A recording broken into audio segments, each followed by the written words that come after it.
Imagine waking up one day and looking in the mirror, not just to check your hair or your face, but to actually see the staring back. The strong, focused, unshakable version of yourself that's been waiting to come out. Now be honest, how often do you feel like that person? How often do you feel grounded, calm, clear, like you're actually your life and not just reacting to it? Real you living.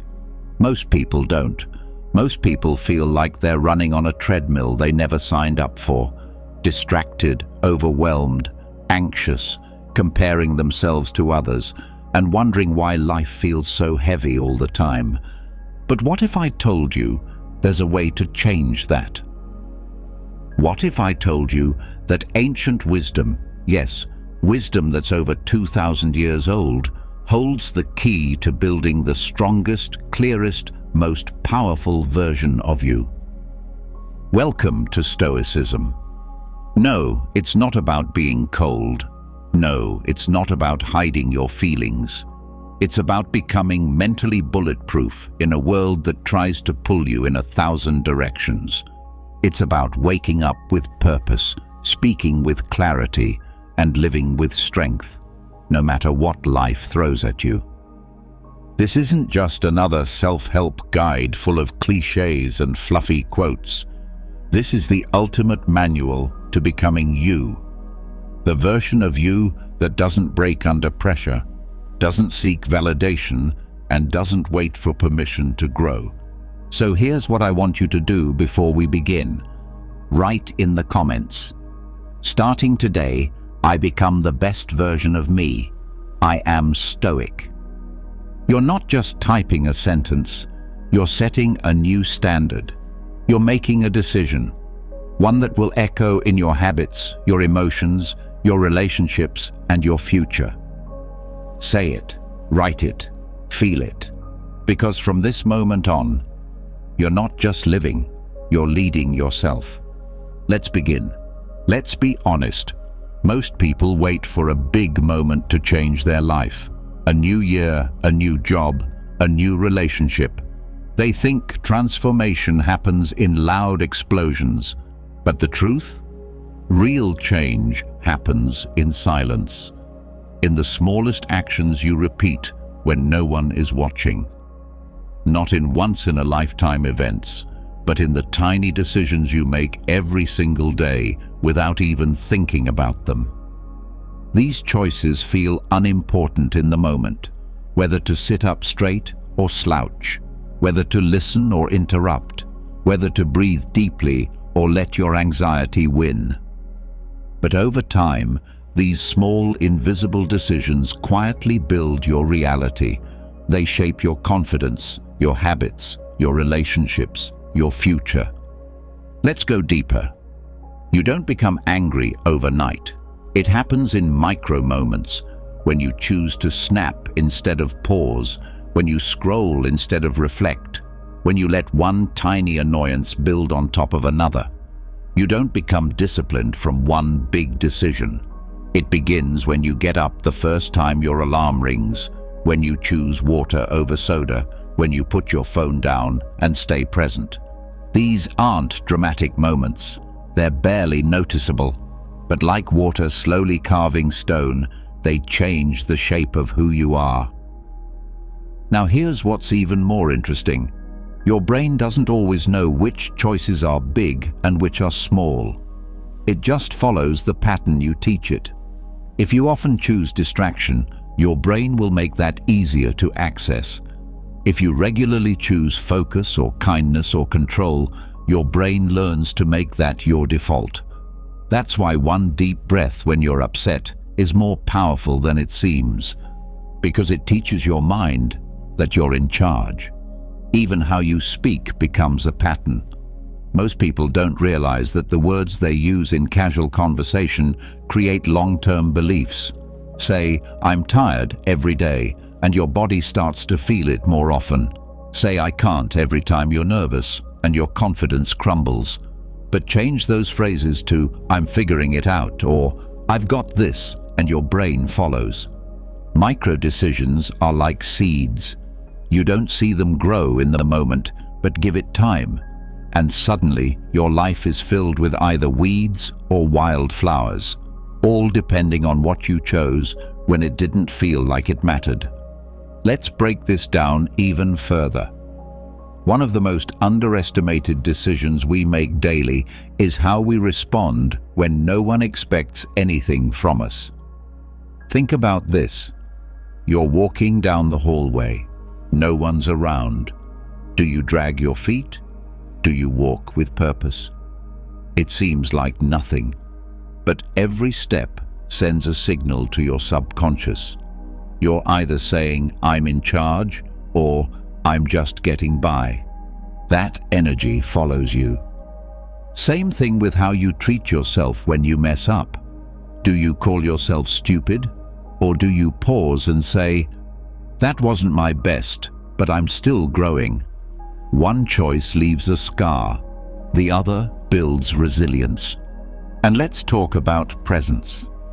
You could be with someone, a partner, a friend, a colleague, and make the tiny decision to fully listen instead of mentally checking out.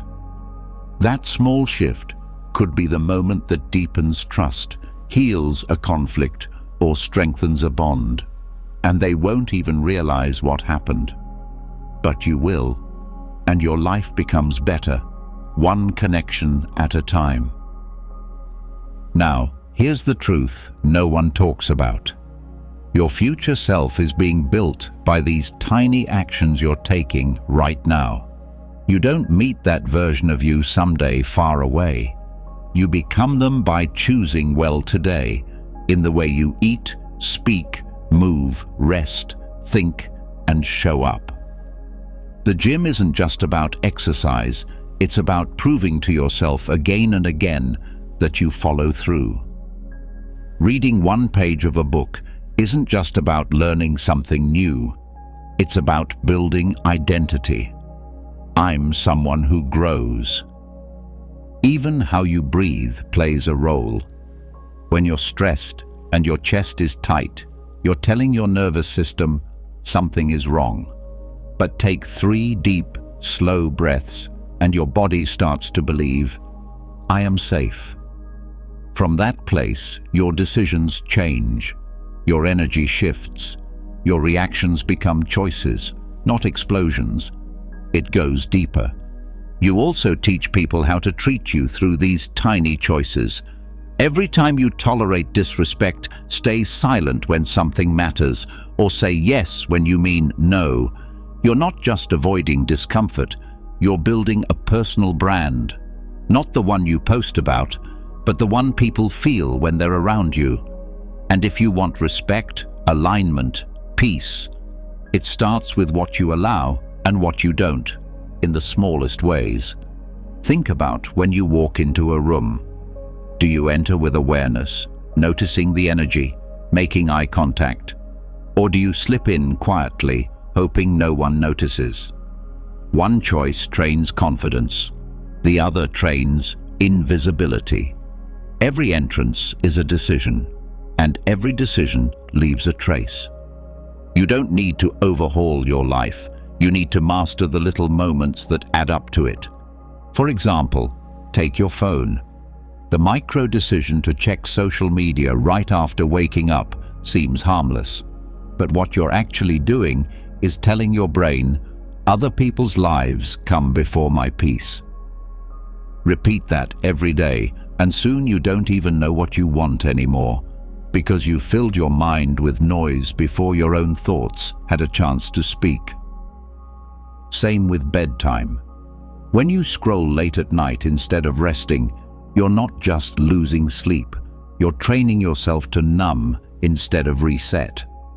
Over time, your body burns out, your motivation disappears, and you wonder why you're always exhausted, when the answer was hidden in those late-night micro-decisions.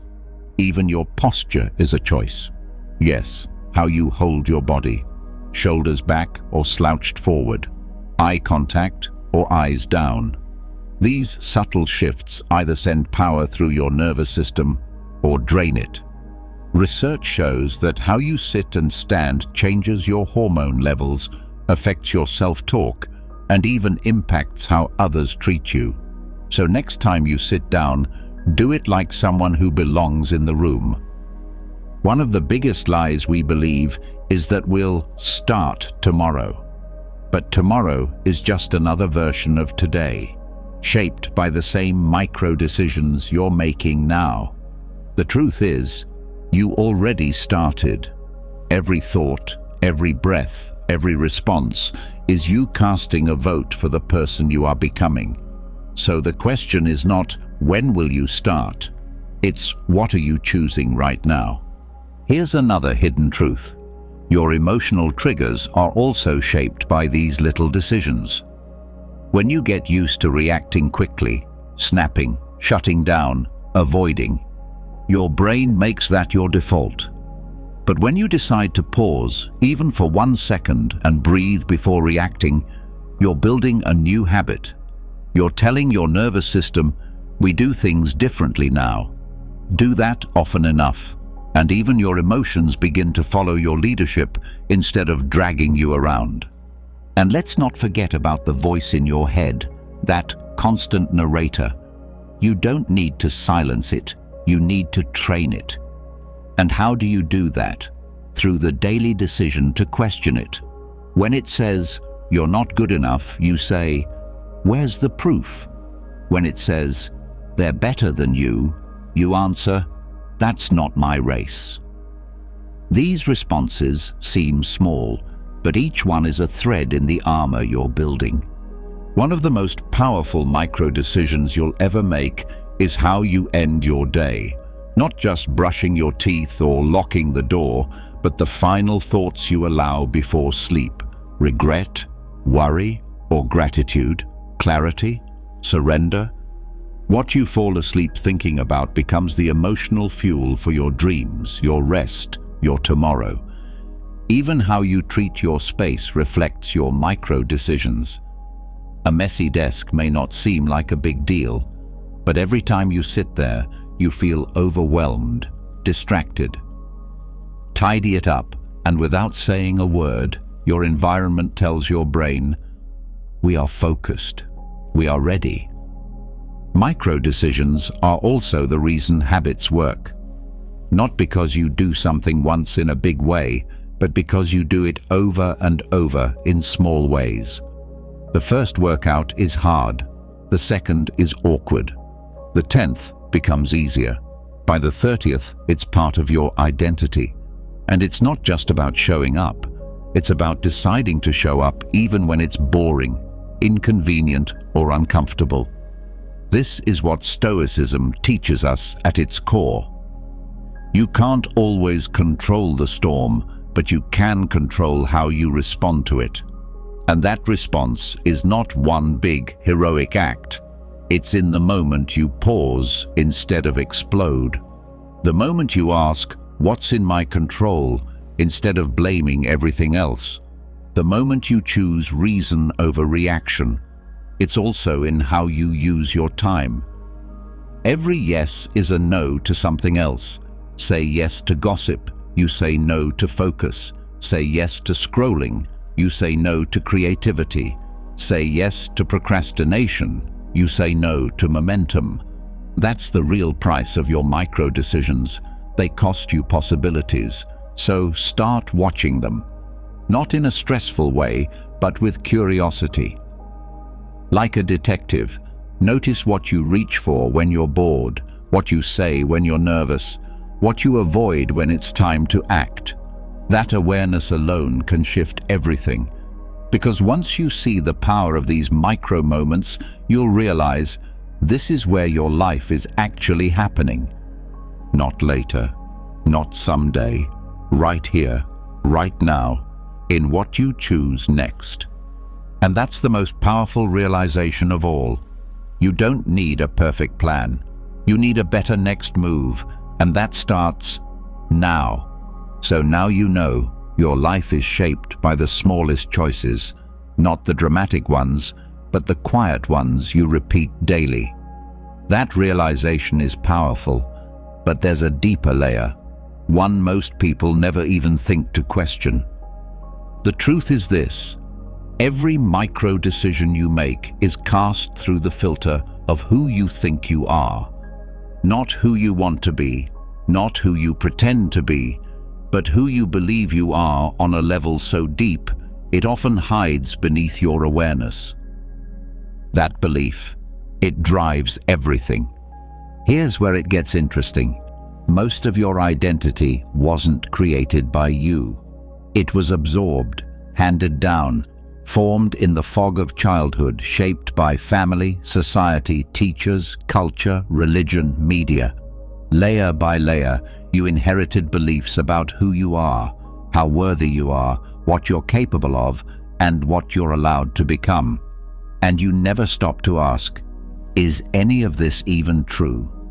So now the question becomes, if your identity was shaped without your permission, can it be reshaped with your awareness?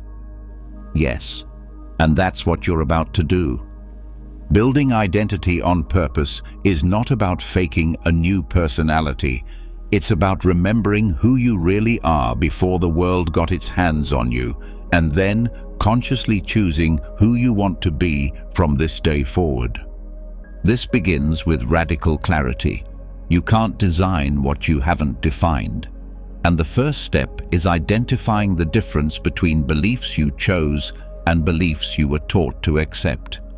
If you were told you're shy, bad at math, not a leader, not creative, or too much, chances are you started acting in ways that confirm that story, because humans crave consistency.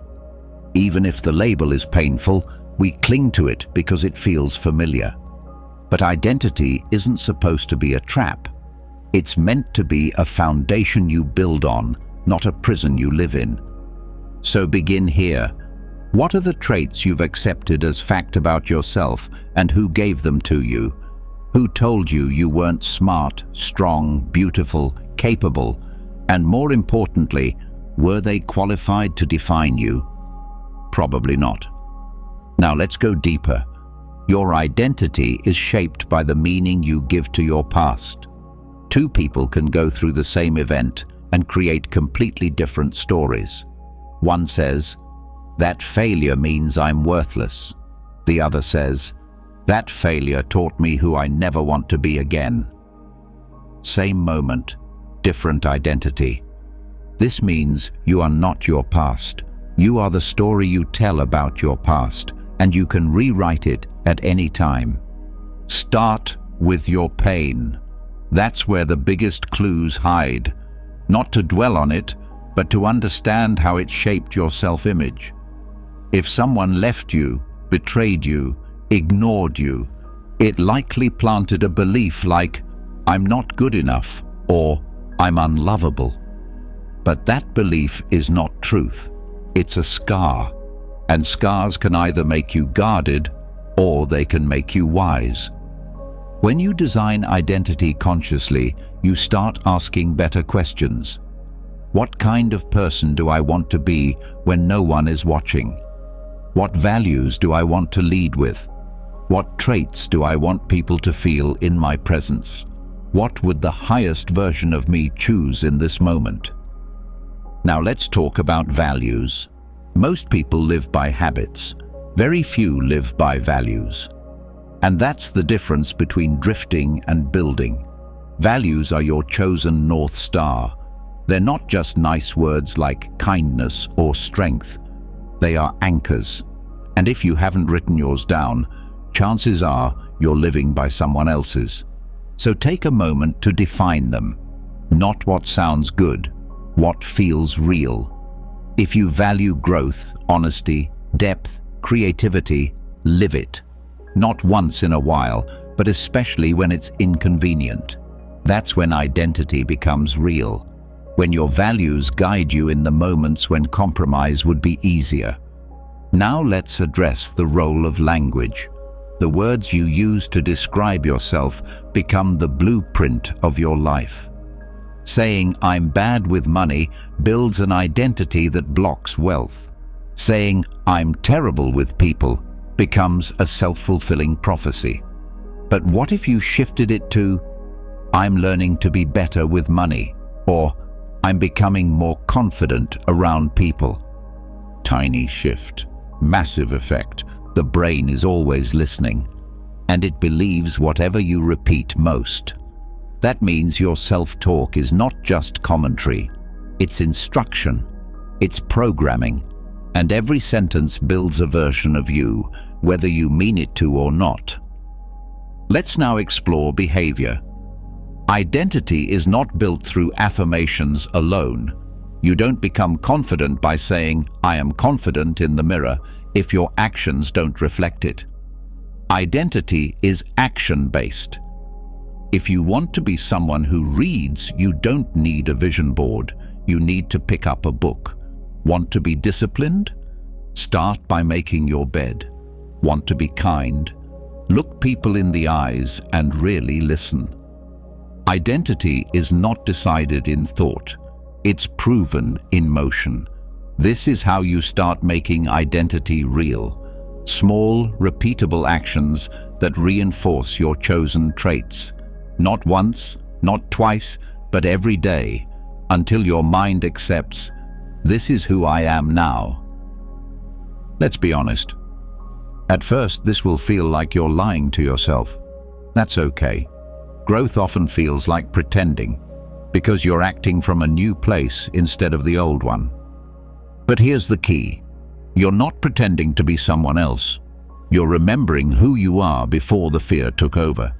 So when you feel resistance, that's not a red flag.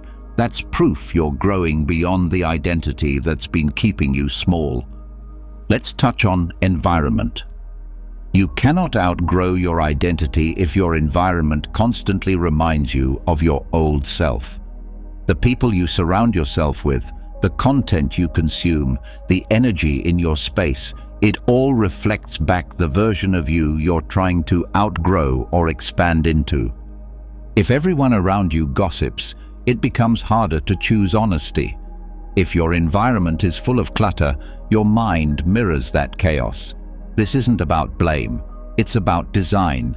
If you want to become someone new, create an environment that supports the new version. Clean the space, change the music. Follow people who live the values you admire. What surrounds you shapes you. Let's go further. You have different versions of yourself already inside you. There's the version that speaks up with confidence, the one that stays silent to avoid conflict, the one who takes action, the one who procrastinates, the one who leads, the one who hides. None of these are fake. They're just dormant or dominant, depending on which one you feed. Designing your identity means choosing which version gets to take the lead, not by killing off the others, but by aligning your behavior with your vision, moment by moment. You want to feel strong? Make a strong choice. You want to be disciplined? Act on what matters even when it's hard. That's how you shift your identity, by taking the reins back from autopilot and choosing on purpose. Now let's break a myth. You don't need to find yourself. You're not a lost set of keys. You're a sculptor with a chisel. Your job is not to search for who you are. It's to create it, bit by bit, thought by thought, choice by choice. The version of you you admire isn't a mystery. It's a formula. Beliefs you choose, actions you repeat, standards you protect, and values you live by, especially when no one else does. Identity is not fixed. It never was. The most dangerous thing you can say is, "This is just how I am," because that statement is not humility. It's surrender, and you were built for more than that. So here's the truth. You are always becoming. Whether you know it or not, you're shaping your identity every time you respond with courage or cowardice, every time you follow through or make excuses, every time you raise your standard or lower it to fit in. And once you become aware of that, you step into real power. This power isn't loud. It doesn't need applause. It doesn't need proof. It shows up quietly in how you speak, how you walk, how you choose, how you rest, how you handle failure, how you treat others. Identity shows up when the pressure is on, and how you respond then is determined by what you built in private. So now that you know this, you can stop waiting for permission. You can stop clinging to old labels, old pain, old roles that no longer fit. You're not too late. You're not too broken. You're not too anything. You're just one aligned decision away from becoming the next version of you. Let this be the chapter where you stop letting your past define your potential. Let this be the shift where you become a builder of identity, not a prisoner of old definitions. Because the strongest identity isn't the one that resists change. It's the one that's built with so much clarity, so much intention, so much truth, that when life changes, it adapts without losing itself. And that version of you, that's who you're building now. So now you understand. You're not a fixed personality. You're a design in progress. A living blueprint that shifts with intention, refines through action, and strengthens every time you choose integrity over old identity. But even with the clearest values and the most powerful mindset, there's still something that sneaks in the back door, silently shaping your decisions when you're not looking. Your emotions, not the pleasant ones that make life feel light, but the ones you try to hide. Shame, fear, envy. These emotions don't just disrupt your peace.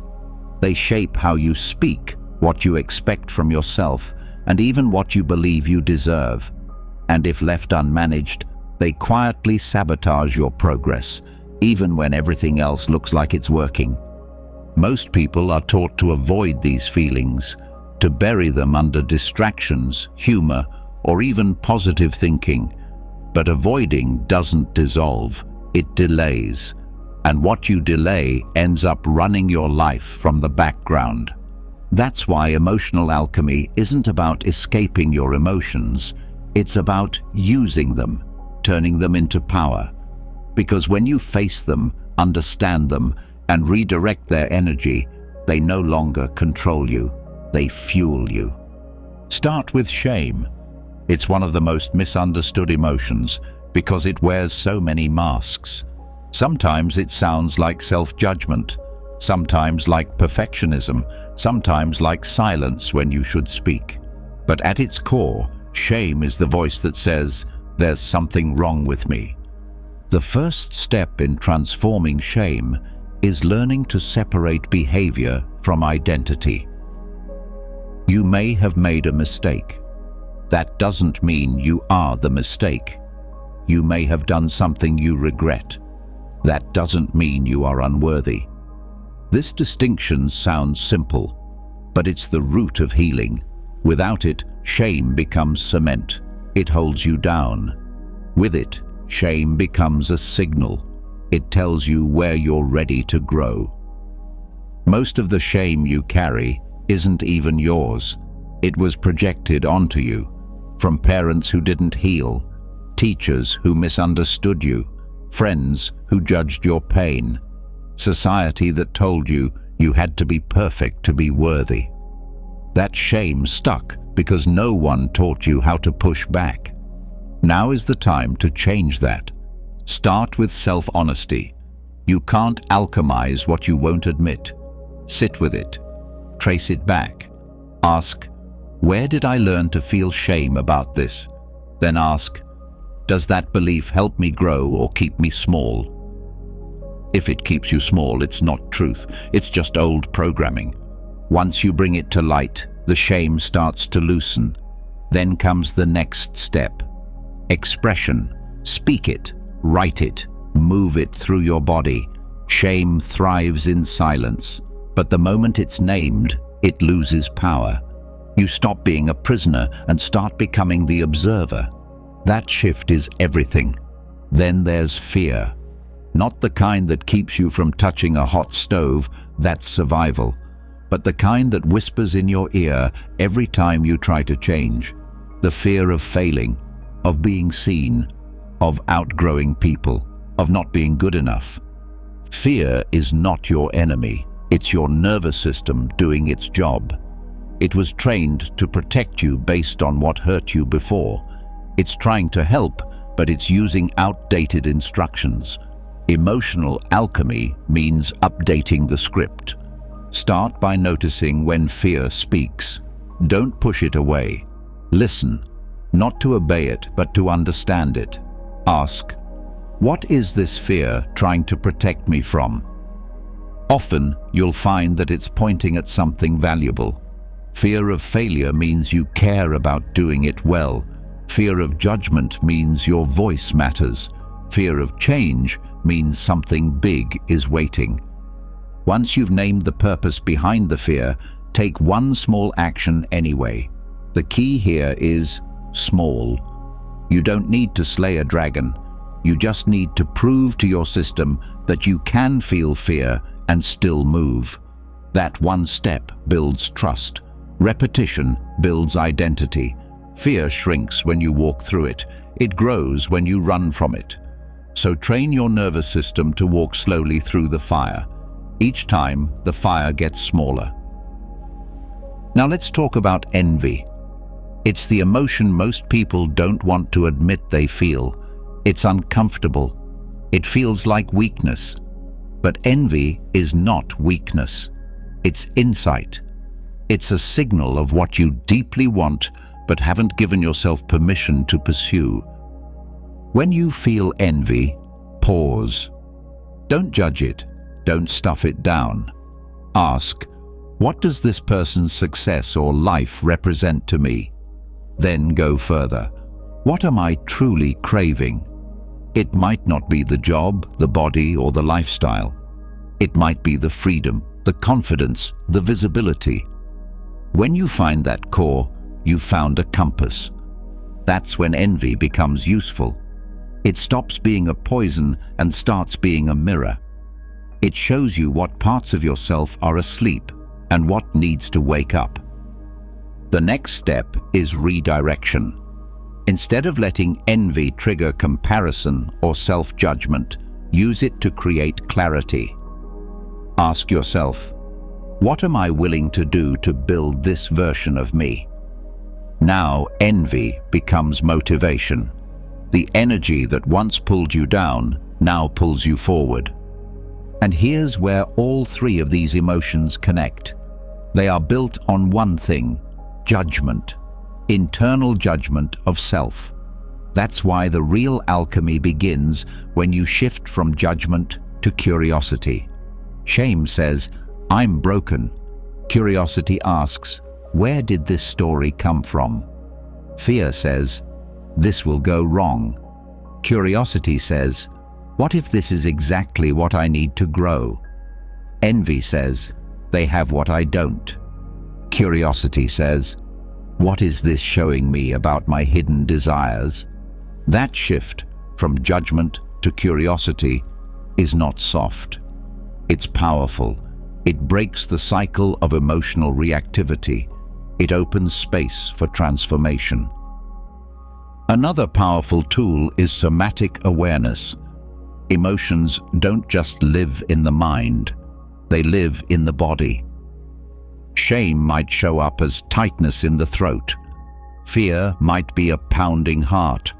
Envy might be a pit in the stomach. Learning to notice where the emotion lives gives you leverage, because once you feel it, you can move it. Breathing into the sensation, naming it, letting it move without forcing it to disappear. That's emotional strength, not controlling the feeling, but staying centered while it passes through. You can also use physical expression to move stuck emotion. Shake your body, dance to a single song, go for a walk and talk out loud to yourself. Journal with no filter. Emotions are energy. If you don't move them, they harden. If you allow them to move, they teach. One of the most underestimated tools is language reframing.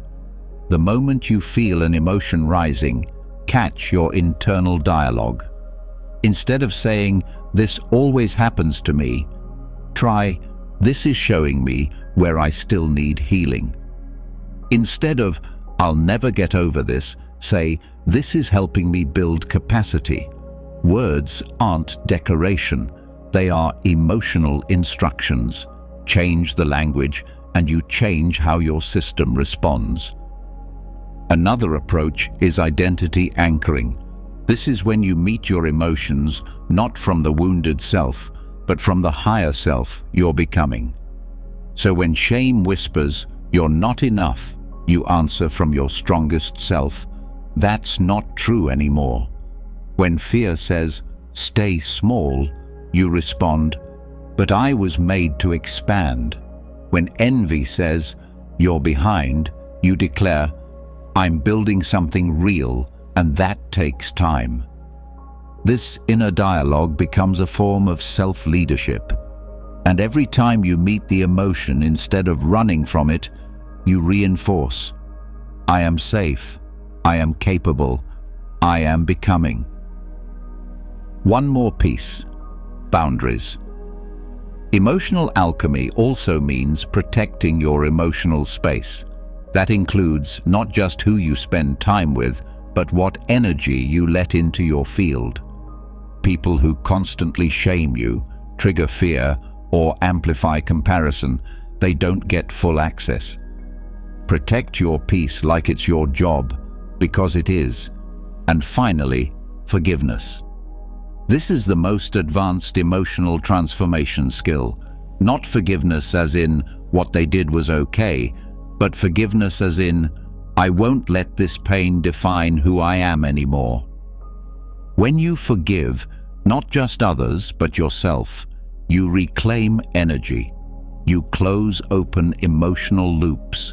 You take back the power that the emotion has been draining from you. The goal is not to never feel negative emotions.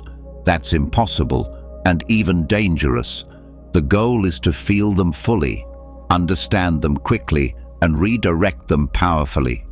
When you do that, emotions become allies, not enemies. They become fuel. They become tools. They become the very path that takes you deeper into clarity, strength, and purpose. And that is emotional alchemy. Not because it sounds poetic, but because it works. Now that you know how to transform heavy emotions into clarity and forward motion, there's something else beneath the surface that needs attention. Something even more silent, more hidden, and just as destructive. The invisible threads, the quiet habits, the subtle patterns you don't even realize you're repeating that quietly eat away at your self-worth, one moment at a time. They don't show up with flashing signs. They wear normal clothes. They sound casual, harmless. They show up in your tone, your humor, your reflexes in conversation. They live in the background of your daily life, which makes them hard to catch and even harder to change. But they matter, because these micro-habits create the emotional baseline you live from, and when you don't see them clearly, they become your ceiling. Self-worth isn't built in a single moment of confidence. It's the result of hundreds of subtle behaviors you repeat until your nervous system believes, "I am valuable." And just as you can build that belief, you can accidentally destroy it by reinforcing habits that signal to your brain and body that you're not enough. One of the most overlooked examples is self-deprecating humor. It sounds funny. It makes people laugh. It even makes you feel temporarily comfortable in social settings. But each time you make a joke at your own expense, you send a message to yourself. I need to lower my value to be accepted. Over time, this becomes your emotional default. You stop trying to show up fully. You believe that being less is safer than being real. The fix isn't to stop having fun, it's to ask yourself this: am I joking to connect, or am I joking to hide? Humor that connects is warm, light, shared. Humor that hides is sharp, automatic, and often deflects intimacy. The shift comes when you learn to express your personality without making yourself the punchline. Another sneaky pattern is constant comparison, not the obvious kind where you scroll for hours and envy someone's life. The subtle version happens quietly in your thoughts. When someone does well, you instantly shrink. When someone looks confident, you assume you're behind. When someone succeeds, your brain tells you that you're failing. That loop, repeated often enough, makes you feel like no amount of progress is enough, because someone is always doing it better. Comparison doesn't just hurt, it rewires your perception. You stop trusting your pace. You stop recognizing your growth. You start believing your worth is conditional on how you stack up against someone else's highlight reel. The solution isn't pretending not to see others. It's learning to see yourself as well. That means pausing in those moments and saying, their success doesn't threaten mine. That small internal shift makes space for self-acknowledgement without defensiveness. Then there's the habit of constant apology. Not when you've made a mistake. That's healthy. This is the reflex to say sorry for existing, for having a need, for taking up space, for expressing a thought. It trains your brain to believe you're a burden, that your presence requires permission. Watch for it in conversations. If you're saying sorry when you mean thank you, you're reinforcing guilt instead of gratitude. If you're apologizing for setting a boundary, you're giving away your emotional ground. Every unnecessary apology chips away at your confidence and invites others to treat you accordingly. A better practice is replacing reflexive apology with clarity. Say, thank you for your patience, instead of, sorry I'm late. Say, I appreciate your time, instead of, sorry for bothering you. Language matters. It trains identity. Another pattern that damages self-worth is over-explaining. It comes from the need to justify your decisions, feelings, or boundaries, usually because deep down, you fear that who you are isn't enough without explanation. You try to earn understanding. You give long answers when a simple no would do. You write essays in texts to avoid conflict or rejection. But over-explaining doesn't create connection. It creates emotional exhaustion. You feel drained because you're constantly trying to prove your right to exist. The real shift happens when you start trusting that your decisions don't need permission slips. You don't need to shrink your truth to fit someone else's comfort zone. A calm, grounded, "this is what I need," is more powerful than 10 paragraphs of justification. Another subtle habit is the constant need for reassurance. You may not notice it because it often looks like conversation. Asking for feedback too often. Needing someone to tell you you're doing okay. Fishing for validation without realizing it. Over time, this creates a dependency loop. Your self-worth becomes external. You feel strong only when someone else tells you so. But true confidence is built internally. You don't need to stop asking for support, but you do need to check where it's coming from. Are you asking because you want perspective, or because you don't trust yourself? Building internal reassurance means learning to sit with doubt without letting it define your direction. It's about practicing this thought. Even if no one validates me, I still believe in my direction. Let's not forget digital habits. Every time you check your phone without reason, especially when you're uncomfortable, you're sending a message to yourself. I don't want to be with me. It seems small, but it builds a pattern of avoidance. You train your nervous system to escape the present moment.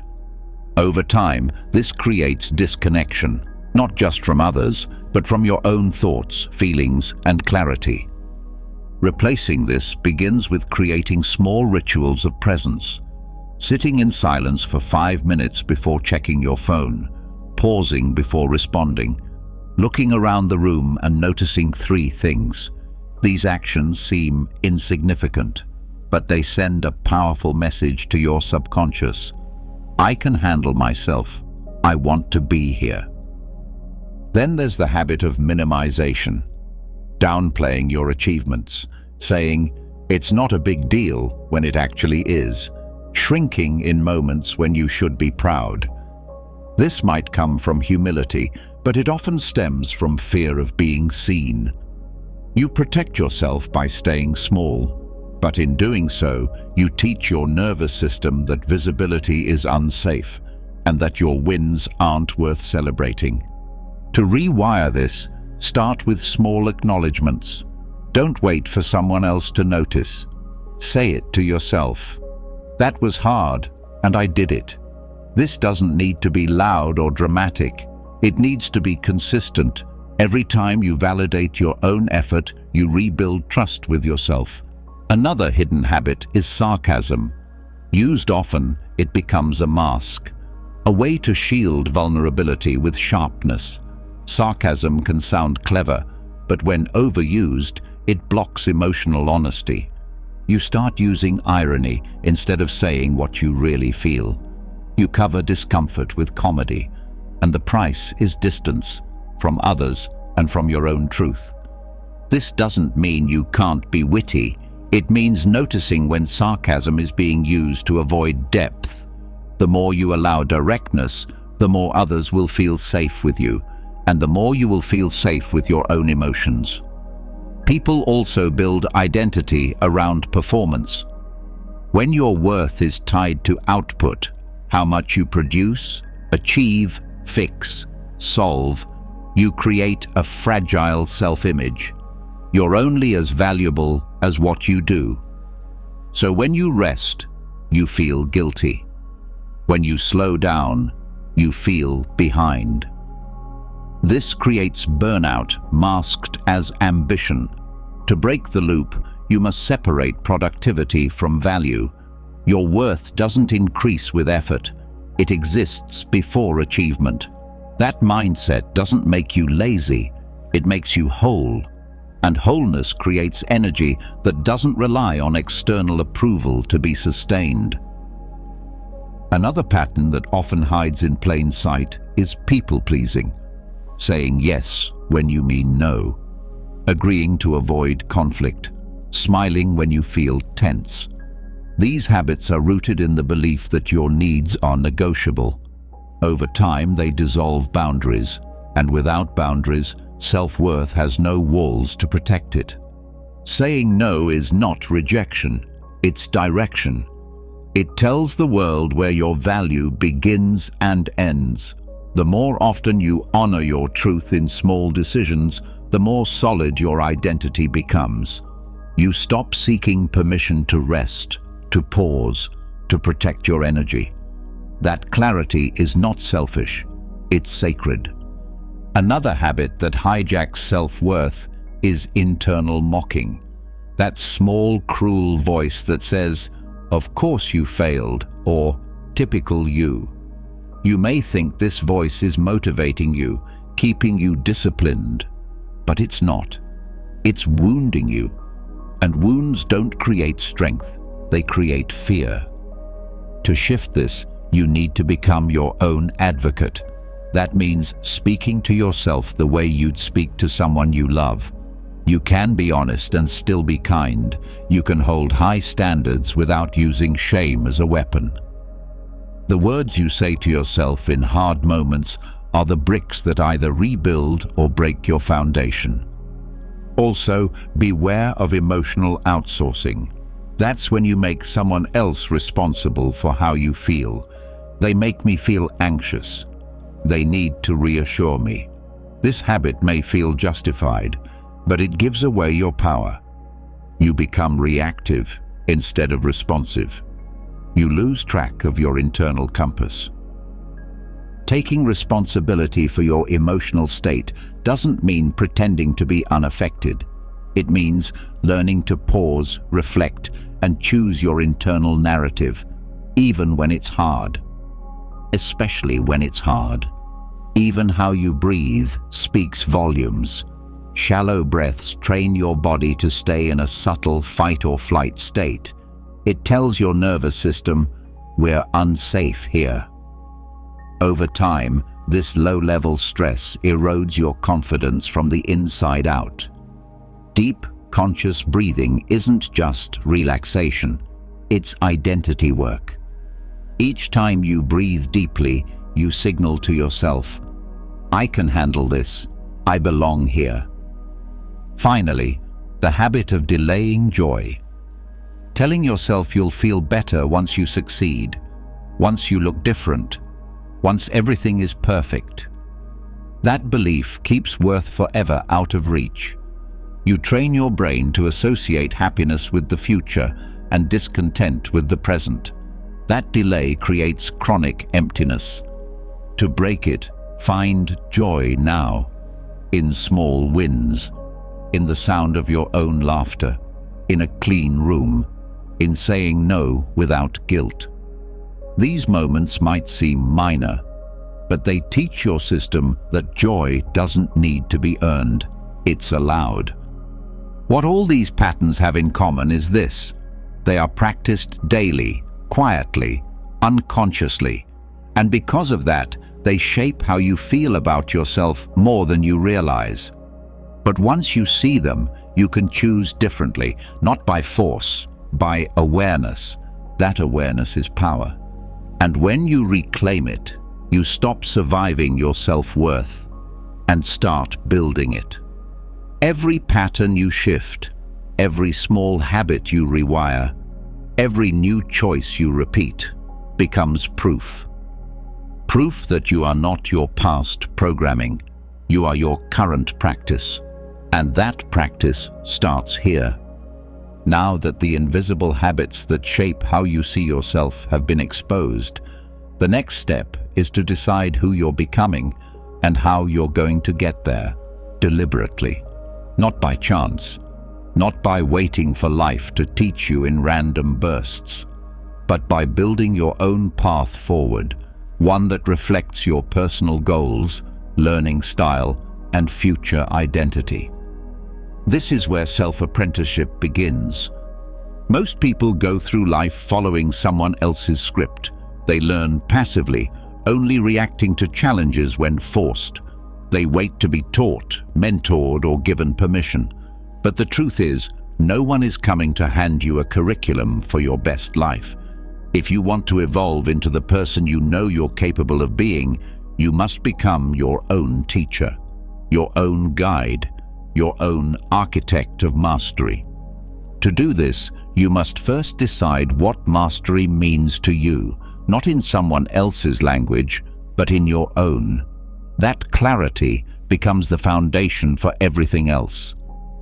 Your mastery might be creative expression, mental clarity, financial strength, emotional resilience, or spiritual grounding. It could be a mix of these, but if you don't define what you're working toward, you'll drift in circles, collecting random skills without direction. Once you define your aim, the next step is to break it down into the building blocks that will lead you there. This isn't about creating a 5-year plan.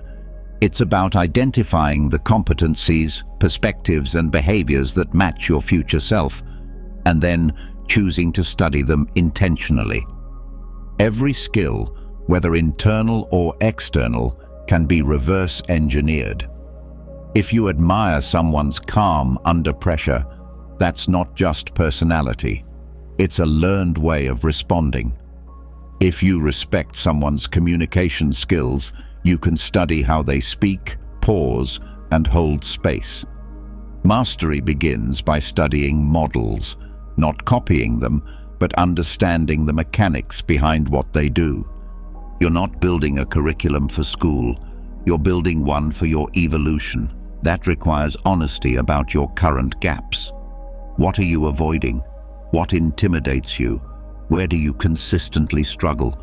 These aren't weaknesses to be ashamed of. They're the compass points that show you where your next growth lies. The best apprentices don't just study strengths, they study struggle. They dig into discomfort with curiosity, not shame. They ask questions like, why do I avoid this task? What belief is underneath my resistance? What skill would make this easier? That kind of thinking turns every obstacle into a classroom. A personal mastery curriculum should include both knowledge and practice. Learning without application stays in theory. Application without learning becomes routine. You need both. That means every concept you study must be followed by an action, something small, consistent, measurable. For example, if you're building emotional intelligence, reading a book is one part. But the real lesson happens when you apply what you read the next time you feel triggered. If you're working on discipline, watching a video might spark awareness. But true progress shows up when you say no to comfort and yes to structure, even when no one is watching. To make your self-apprenticeship stick, tailor it to your natural learning rhythm. Everyone absorbs differently.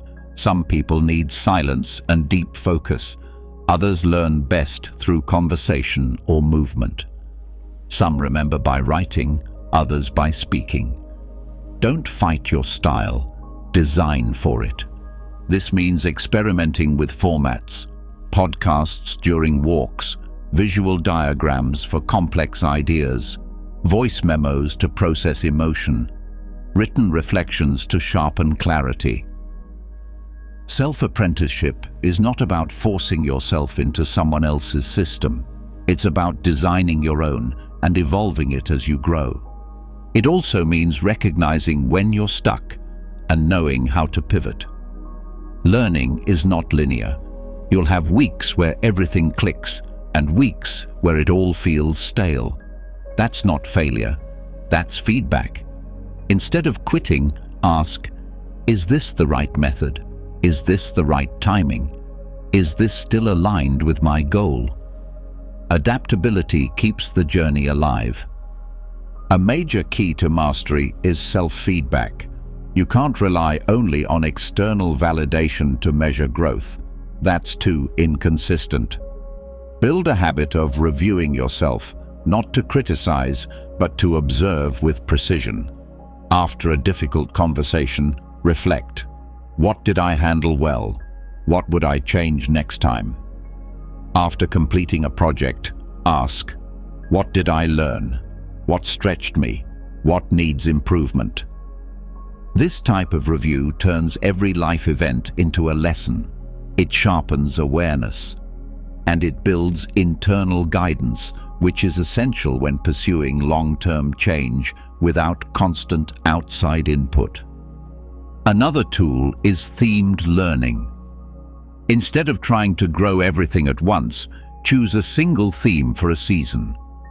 1 month focused on communication, 1 month on energy management, 1 month on setting boundaries. This kind of focused attention builds depth, and with depth comes integration. The point where what you've learned becomes how you live. Don't forget, integration is different from information. Reading 10 books doesn't mean you've mastered a subject. Living out the core idea of one chapter consistently creates more transformation than skimming through volumes of theory. So go slow enough to embody what you're learning. This is where rituals help. Rituals are anchored behaviors that signal importance to your brain. When you start your day with a short reflection, your brain knows this is a learning space. When you end your day reviewing what you practiced, your nervous system registers growth. Repeating this consistently transforms scattered information into lived wisdom. The best self-apprentices also build learning communities. You don't need to be alone. Growth accelerates when you share it. This doesn't mean looking for teachers to idolize. It means finding people who are also evolving, reflecting, asking better questions. You rise faster in an environment where growth is normal, not rare. Even your conversations can become part of your curriculum. Ask better questions in daily interactions. Seek insight instead of validation. Listen to how people speak when they're grounded. Notice what changes their tone, their confidence, their presence. Every interaction is a case study if you're paying attention. Self-apprenticeship also involves creative output. You don't need to be an artist to create. Creation is a form of internal integration. Writing, drawing, mapping ideas, speaking your insights aloud. All of these help make your learning tangible. They give form to what's forming inside you. Track your progress, not obsessively, but intentionally. Small notes, a growth journal, a monthly review. Patterns will emerge. You'll notice where you're stuck and where you're thriving. This allows for gentle course correction. You're not looking for perfection, you're tracking momentum. Another key is learning across domains. If you're working on leadership, don't just study business books. Learn from athletes, artists, poets, historians. Wisdom is everywhere. The more angles you explore, the more integrated your mastery becomes. The greatest innovators think across disciplines. At the same time, beware of passive consumption. Binge learning without embodiment creates an illusion of progress. Always bring learning back to this question: what is the next action this knowledge asks me to take? That's the difference between hoarding insight and becoming wise. Let your identity shape your curriculum. You're not just collecting skills, you're becoming someone. Choose your inputs based on who that someone is. If your future self speaks with clarity, studies communication. If your future self leads with calm, study nervous system regulation. Let the future you be the professor assigning today's lesson. Build in pauses. Space matters. You're not a machine. Learning requires digestion. Silence is part of growth. Taking a walk, watching the sky, breathing without distraction. These moments create space for insight to land. Don't rush them. They're not breaks. They're part of the design. Commit to one hard thing per season. Something that stretches your comfort zone. A public talk, a personal project, a habit you've avoided. Challenge is the gym of identity. It reveals your gaps and builds your edges. Without it, growth becomes theoretical. With it, learning becomes real. Use friction as a mirror. When something is hard, don't label it as failure. Ask, what skill is being called forward? What belief is being tested? What pattern is being revealed? This mindset keeps you empowered, even in discomfort. You are not just building skills, you're shaping how you process life, how you think, decide, speak, move, rest. This is not about being better than others, it's about being more aligned with yourself. Treat setbacks as modules. Every failure contains a lesson you couldn't learn in success. Extract the insight. Write it down. Turn it into a new principle. Over time, your worst moments will become your deepest textbooks. Stay grounded in your why. Without it, the process loses soul. You're not doing this to impress anyone. You're doing it to free yourself, to meet your potential, to serve from fullness instead of emptiness. No one will clap for you as you study late, reflect alone, choose growth over ease. That's okay. You're not building for applause. You're building for alignment, for strength, for clarity, for impact. This is not a sprint. It's a lifelong relationship with your own becoming. It will shift as you evolve. What you need now won't be what you need a year from now. But if you keep listening, adjusting, and moving with intention, your life becomes the greatest syllabus you'll ever follow. And the version of you that rises through it? That version isn't just skilled. That version is sovereign. You've now built a structure around who you want to become and how you plan to evolve through focused, personalized learning. But with so much direction, intention, and input, there's a point where clarity no longer comes from adding more. It comes from something else, something our fast, noisy world rarely values. Stillness, not laziness, not avoidance, not numbing. True, intentional stillness, the kind that doesn't come from zoning out but from tuning in. The kind that doesn't feel empty but deeply awake. This space, quiet, slow, undistracted, holds some of the most profound transformation available to your mind and body. Most people never experience it because stillness is uncomfortable at first. It strips away distractions. It holds up a mirror. It makes you feel the weight of your thoughts, your emotions, your restlessness. But this discomfort isn't a problem. It's the beginning of the reset. And your brain, quite literally, begins to change when you allow it. In stillness, your nervous system has a chance to leave the state of survival. The constant low-grade stress, the shallow breathing, the mental noise, it doesn't just affect how you feel, it affects how your brain functions. When you stay in that constant stimulation loop, your brain stays in reactive mode. It becomes harder to access insight, patience, emotional regulation, or clarity. But when you enter intentional silence, your brain waves begin to slow down. You shift out of the high-frequency beta state, associated with overthinking, fear, and urgency, and begin to move into alpha and theta states, where creativity, healing, and deeper awareness live. This is not spiritual fluff. It's neurological fact. You can't think your way into clarity if the mind is overloaded. Silence allows the brain to process unresolved emotion, disconnected thoughts, and sensory buildup. Think of your mind as a glass of water filled with dirt. Constant movement keeps the dirt swirling.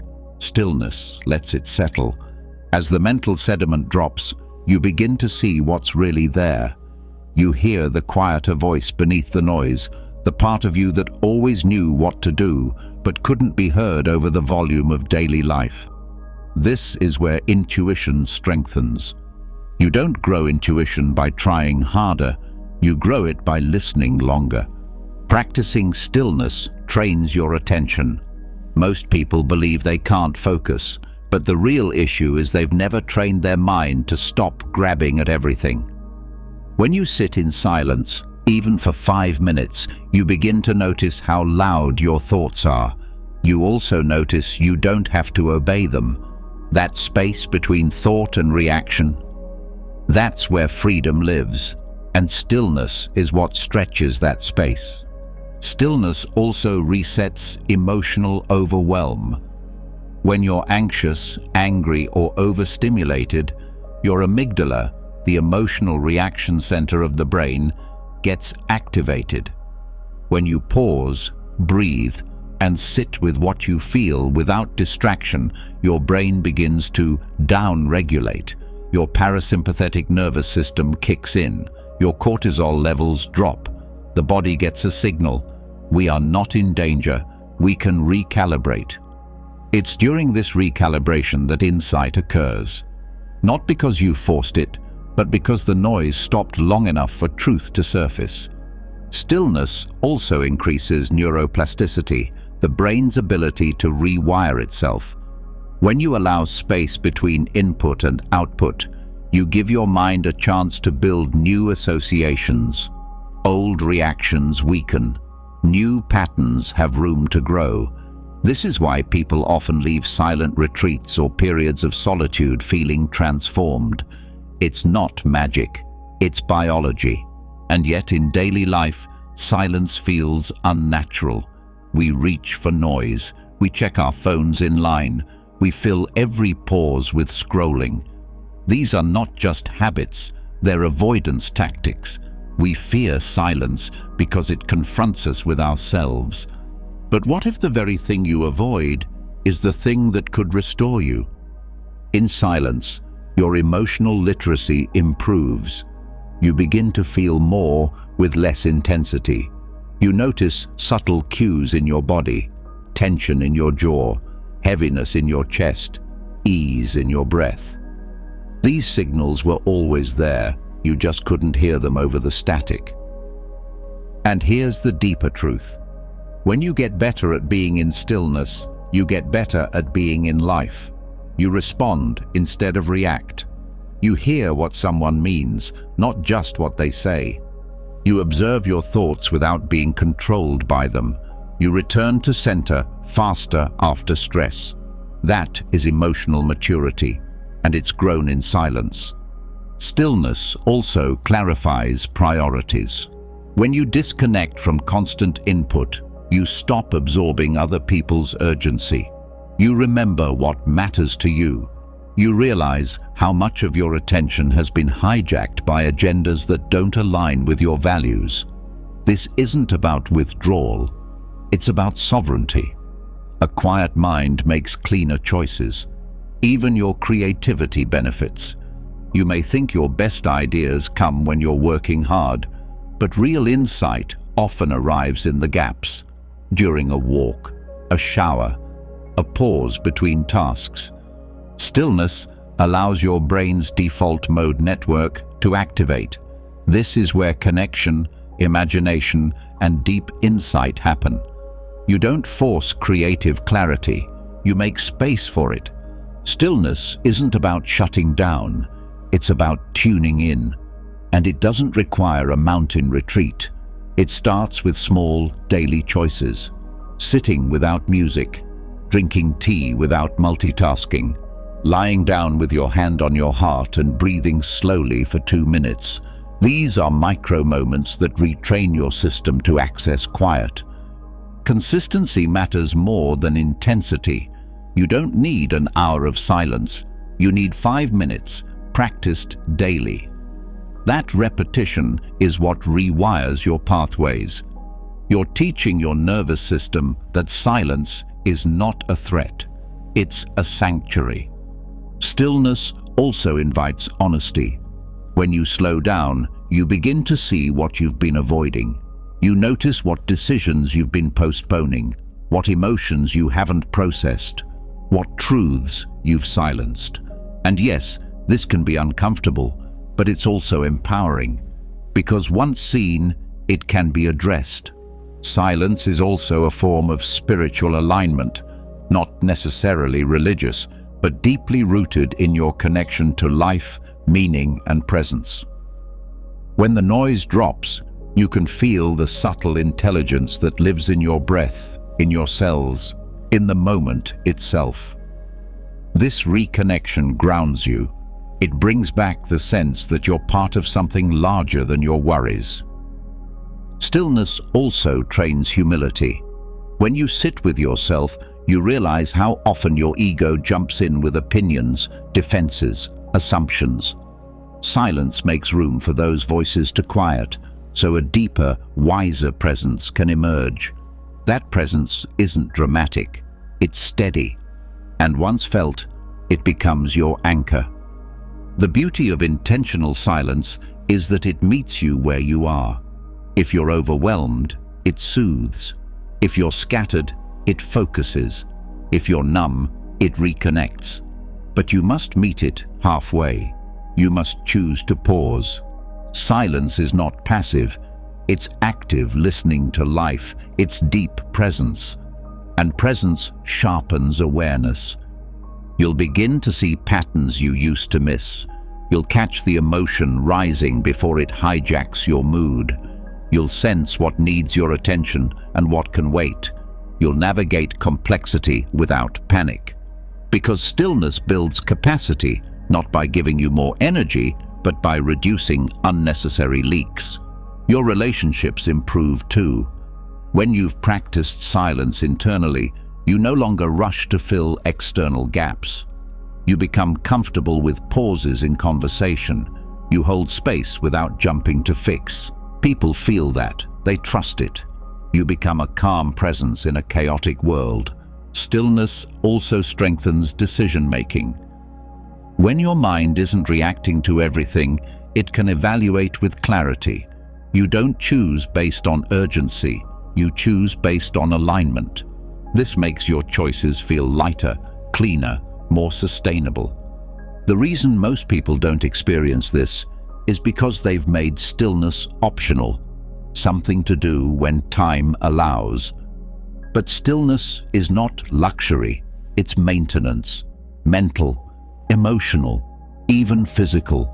It's the reset that allows the rest of your system to function as it should.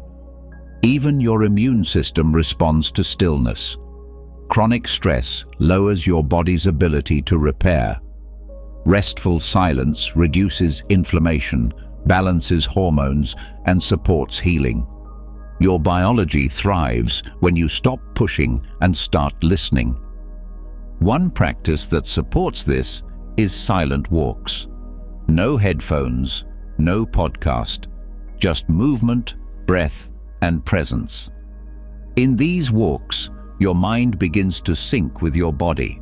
You notice rhythm, sensation, texture. The world becomes richer, not because it changed, but because your awareness deepened.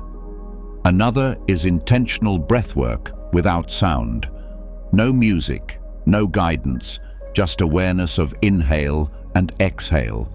This brings your attention into the present faster than thinking ever could. It's a reset button available at all times. The practice of stillness can also be paired with reflection. Writing down what surfaces during your silence. This is not journaling with prompts. It's listening with a pen, letting your subconscious speak. These entries often reveal what your thinking mind missed. Stillness is a teacher that doesn't lecture. It reveals. It doesn't push. It invites. It doesn't entertain. It awakens. And once you taste its depth, you begin to crave it, not as escape, but as nourishment. In a world that rewards noise, choosing stillness is an act of rebellion, a quiet refusal to be ruled by urgency, a sacred pause that restores your access to what's real. And once you learn to access that depth within, you carry it everywhere, not just in meditation, but in meetings, in relationships, in conflict, in creativity, in moments when everything is moving fast. You stay rooted because you've trained for it.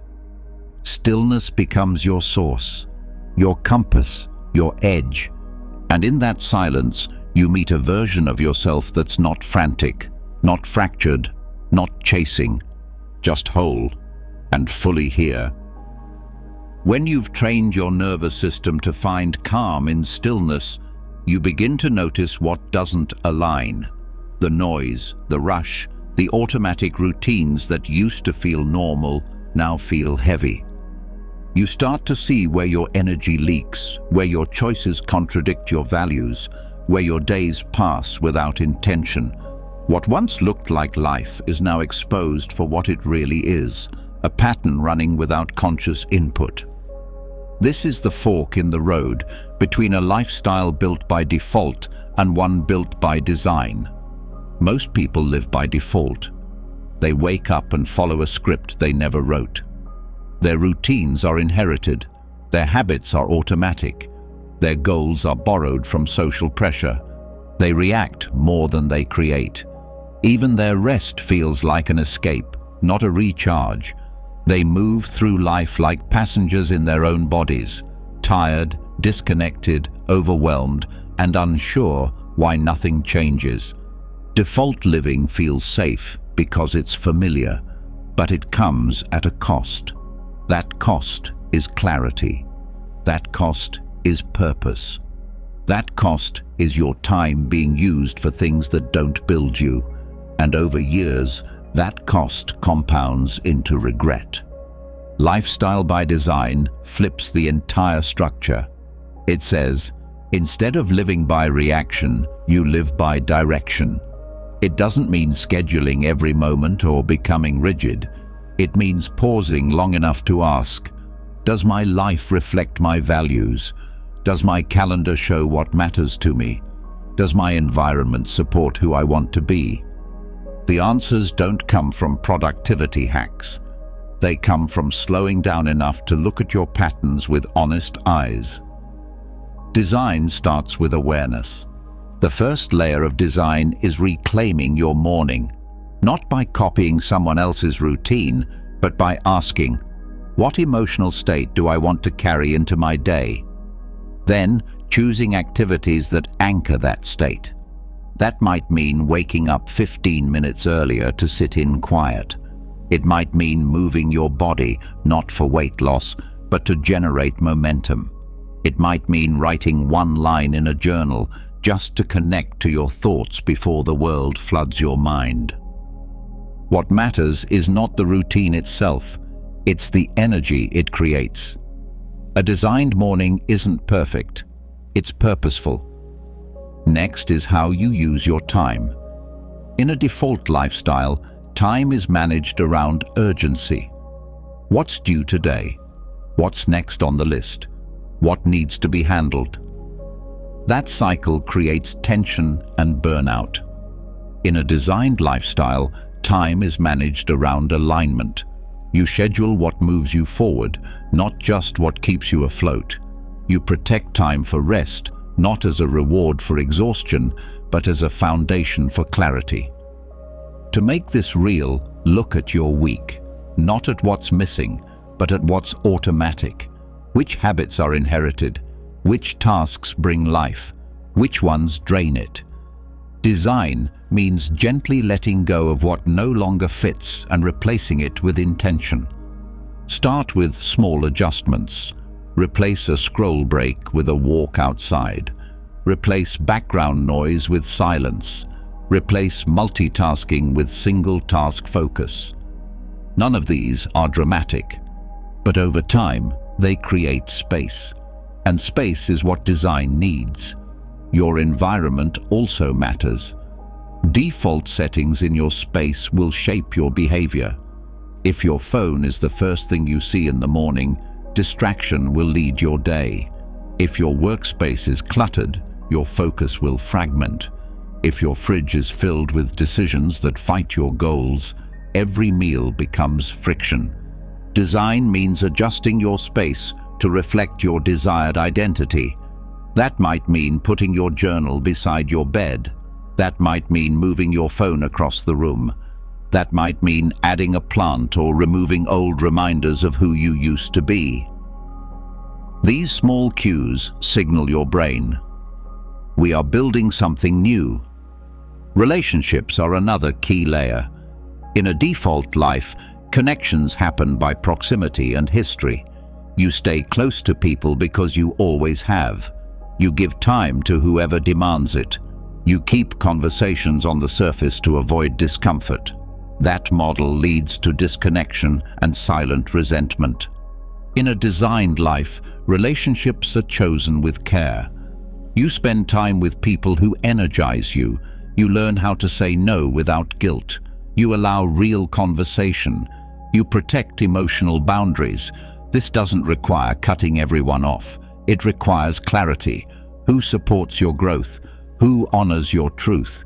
Who drains your energy even when they mean well? Redesigning your connections doesn't mean judging others. It means loving yourself enough to choose what supports your evolution. Work is another major zone of design.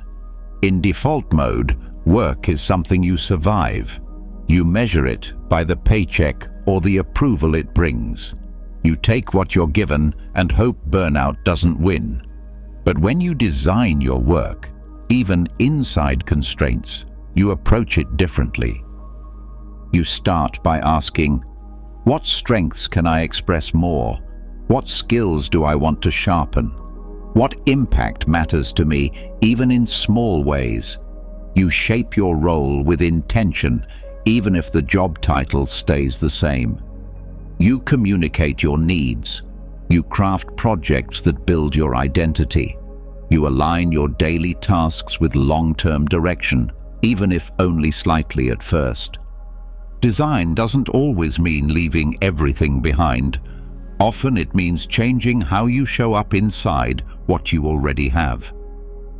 Energy management is often ignored in lifestyle conversations, but it's one of the most powerful design tools. Most people design their day around time, but energy is what determines how you move through that time. Two people can have the same schedule and very different outcomes based on how they manage their energy. A designed lifestyle means checking in often. Noticing when your body needs movement, when your brain needs quiet, when your focus is peaking, when rest is required, not after crashing, but before. You begin to see patterns. You learn to ride the natural waves of energy instead of forcing through them. This also includes recovery, not just sleeping, but intentional recharge. That might be breathwork, meditation, music, solitude, nature. It might be laughter, journaling, art. What matters is that you design your recovery instead of waiting for burnout to demand it. Another area to address is consumption. What you read, watch, scroll through. In a default life, content is passive. You absorb whatever shows up. In a designed life, content is curated. You choose inputs that align with who you want to become. This shifts everything. Start by auditing your feed. Which accounts fuel growth? Which drain attention? Which trigger comparison? Which teach you something real? Apply the same lens to podcasts, shows, conversations. What you consume is shaping your thoughts more than you think. Designing your mental diet is an act of power. It tells your subconscious what's worth your focus. Over time, it rewires your beliefs, priorities, and mood. Financial design is another part often overlooked. Default spending reflects impulse.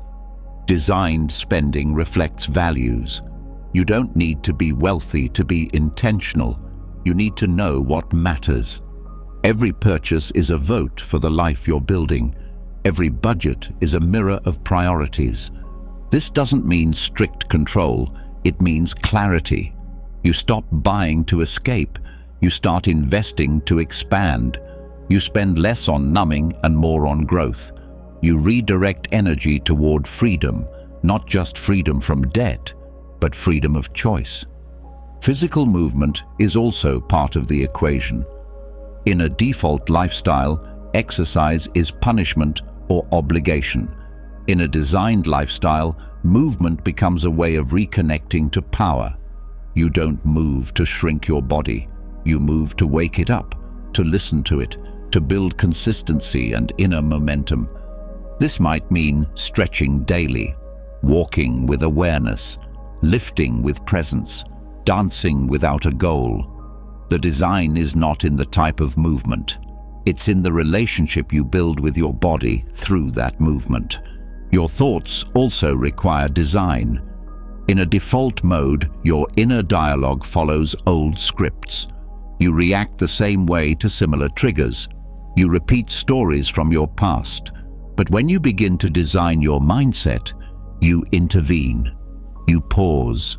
You reframe. You choose thoughts that serve your vision, not your fear. This takes repetition, but every time you shift one thought from "I can't handle this" to "I'm growing through this," you strengthen a new path. Thought by thought, you redesign your perception. Spirituality, whether religious or not, also fits into lifestyle design. In a default life, you may feel disconnected from meaning, from rhythm, from depth. But when you create space for reflection, gratitude, awe, silence, you reconnect to what's beyond the surface. This could be morning prayer, evening reflection, breath rituals, time in nature. You design practices that remind you there is something deeper here. Life is not just tasks, there is beauty, mystery, grace. And in remembering that, you bring lightness to everything else. Designing your lifestyle is not about control, it's about creation. It's not about perfection, it's about alignment. And it doesn't happen all at once. It happens decision by decision. Swap one habit, shift one pattern, reclaim one moment. These small moves create momentum. Eventually, your days begin to look different, not because you did everything right, but because you paid attention. You stepped off autopilot. You began to build, and with each new day, you refine. You move closer to a life that reflects your truth. A life that feels lived, not managed. A life where you don't just get through the week, you shape it with clarity, purpose, and presence. Once you begin to shape your life with intention, choosing how you spend your time, what you consume, and who you become, something subtle but powerful becomes clear. It's not just your habits that shape your experience. It's also the energy you carry and the energy you allow in. The best designed life still feels heavy if you're surrounded by emotional clutter. That's why clarity is not only about behavior, it's also about energetic hygiene. Your inner environment is affected by more than your actions. It's shaped by what you absorb, what you hold on to, and what you haven't cleared. Emotional residue can follow you from one interaction to the next, even if nothing visible happens. You may leave a conversation feeling drained without knowing why. You may feel heavy after scrolling for 10 minutes. You may wake up already tense because you went to sleep with unresolved emotion still lingering in your body. None of this is imaginary. Your nervous system is tracking everything, spoken and unspoken. Energetic hygiene means learning to notice this accumulation and choosing not to carry what isn't yours or what no longer serves you. Just as your physical body benefits from washing, your emotional body needs cleansing too. Otherwise, you end up walking through life covered in the emotional weight of everyone and everything around you. One of the most basic but overlooked forms of emotional hygiene is pausing after interactions. Most people jump from call to message to meeting without integration. Each exchange leaves behind a subtle imprint, an energy you carry forward if not processed. That's why even short breaks between tasks help reset your system. A few slow breaths, a quiet moment with eyes closed, or a physical movement like shaking out your arms sends a signal to your body. We're releasing what we don't need to carry forward. Awareness of emotional boundaries is another key. Just because someone shares their stress doesn't mean you have to absorb it. Empathy without boundaries leads to emotional fatigue. You start to think that helping others means holding their pain inside your own body. But being a safe space doesn't mean being a sponge. The line is thin, but it's real. You can care deeply without becoming heavy. One way to protect your energy is to visualize your boundary. It may sound abstract, but your mind responds to imagery. Before entering emotionally intense situations, take 5 seconds to imagine a clear line around you, a soft container that lets love and truth in, but keeps fear and projection out. This isn't magical thinking, it's intentional focus. It tells your system, I'm safe inside myself and I don't need to merge with everything around me. It also helps to clarify where you give your energy. Not just in what you do, but in what you think about. Ruminating about what someone said 5 days ago is energy leakage. Rehearsing imaginary conversations is emotional noise. These habits become emotional clutter, background noise that blurs your focus and weakens your presence. One practice to cleanse this is containment. You create small mental rituals to close loops. For example, if you keep replaying something someone said, write it down, fold the paper, and set it aside. Your brain responds to symbolic closure. Even this simple act helps reduce obsessive loops. Another version is speaking out loud. This belongs to the past. I choose to return to the present. Your nervous system listens to your voice. Use it with care. Movement is also a powerful clearing tool. Emotions are stored in the body. When you feel stuck, anxious, or off-center, trying to think your way out often doesn't work. But moving your body, even for a few minutes, creates flow. Walking, stretching, dancing, or shaking are not just physical, they are energetic resets. You release tension through motion, not through over-analysis.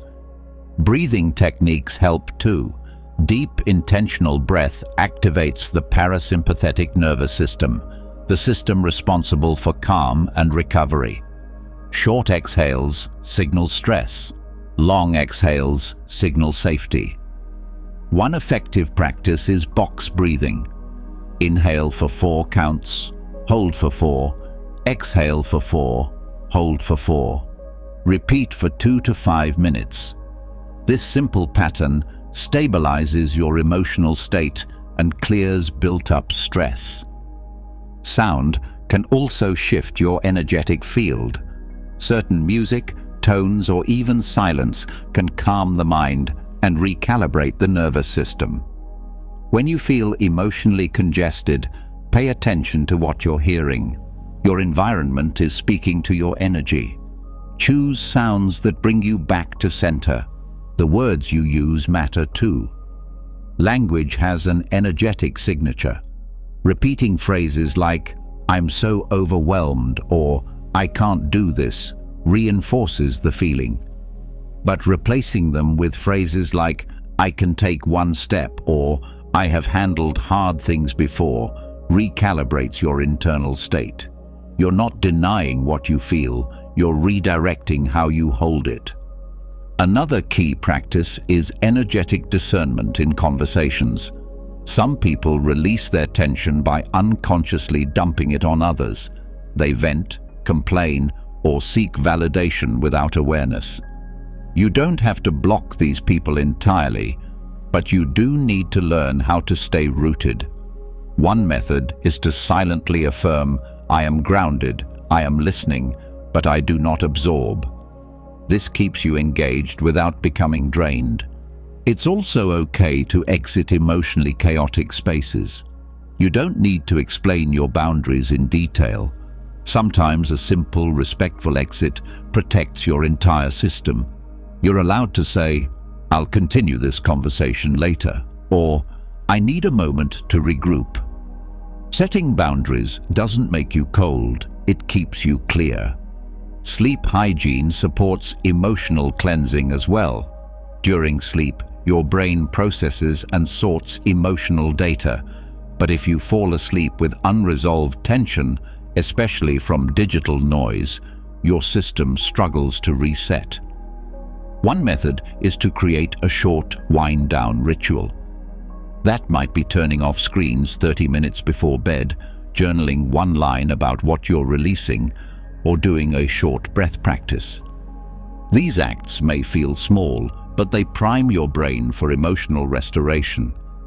Nature is one of the most powerful energy cleansers. Being outside, touching the ground, feeling the air, even looking at natural light recalibrates your entire system. These aren't luxuries, they are biological needs. When you feel energetically overloaded, step outside, take your shoes off, feel your breath in fresh air. You'll feel your body exhale in relief.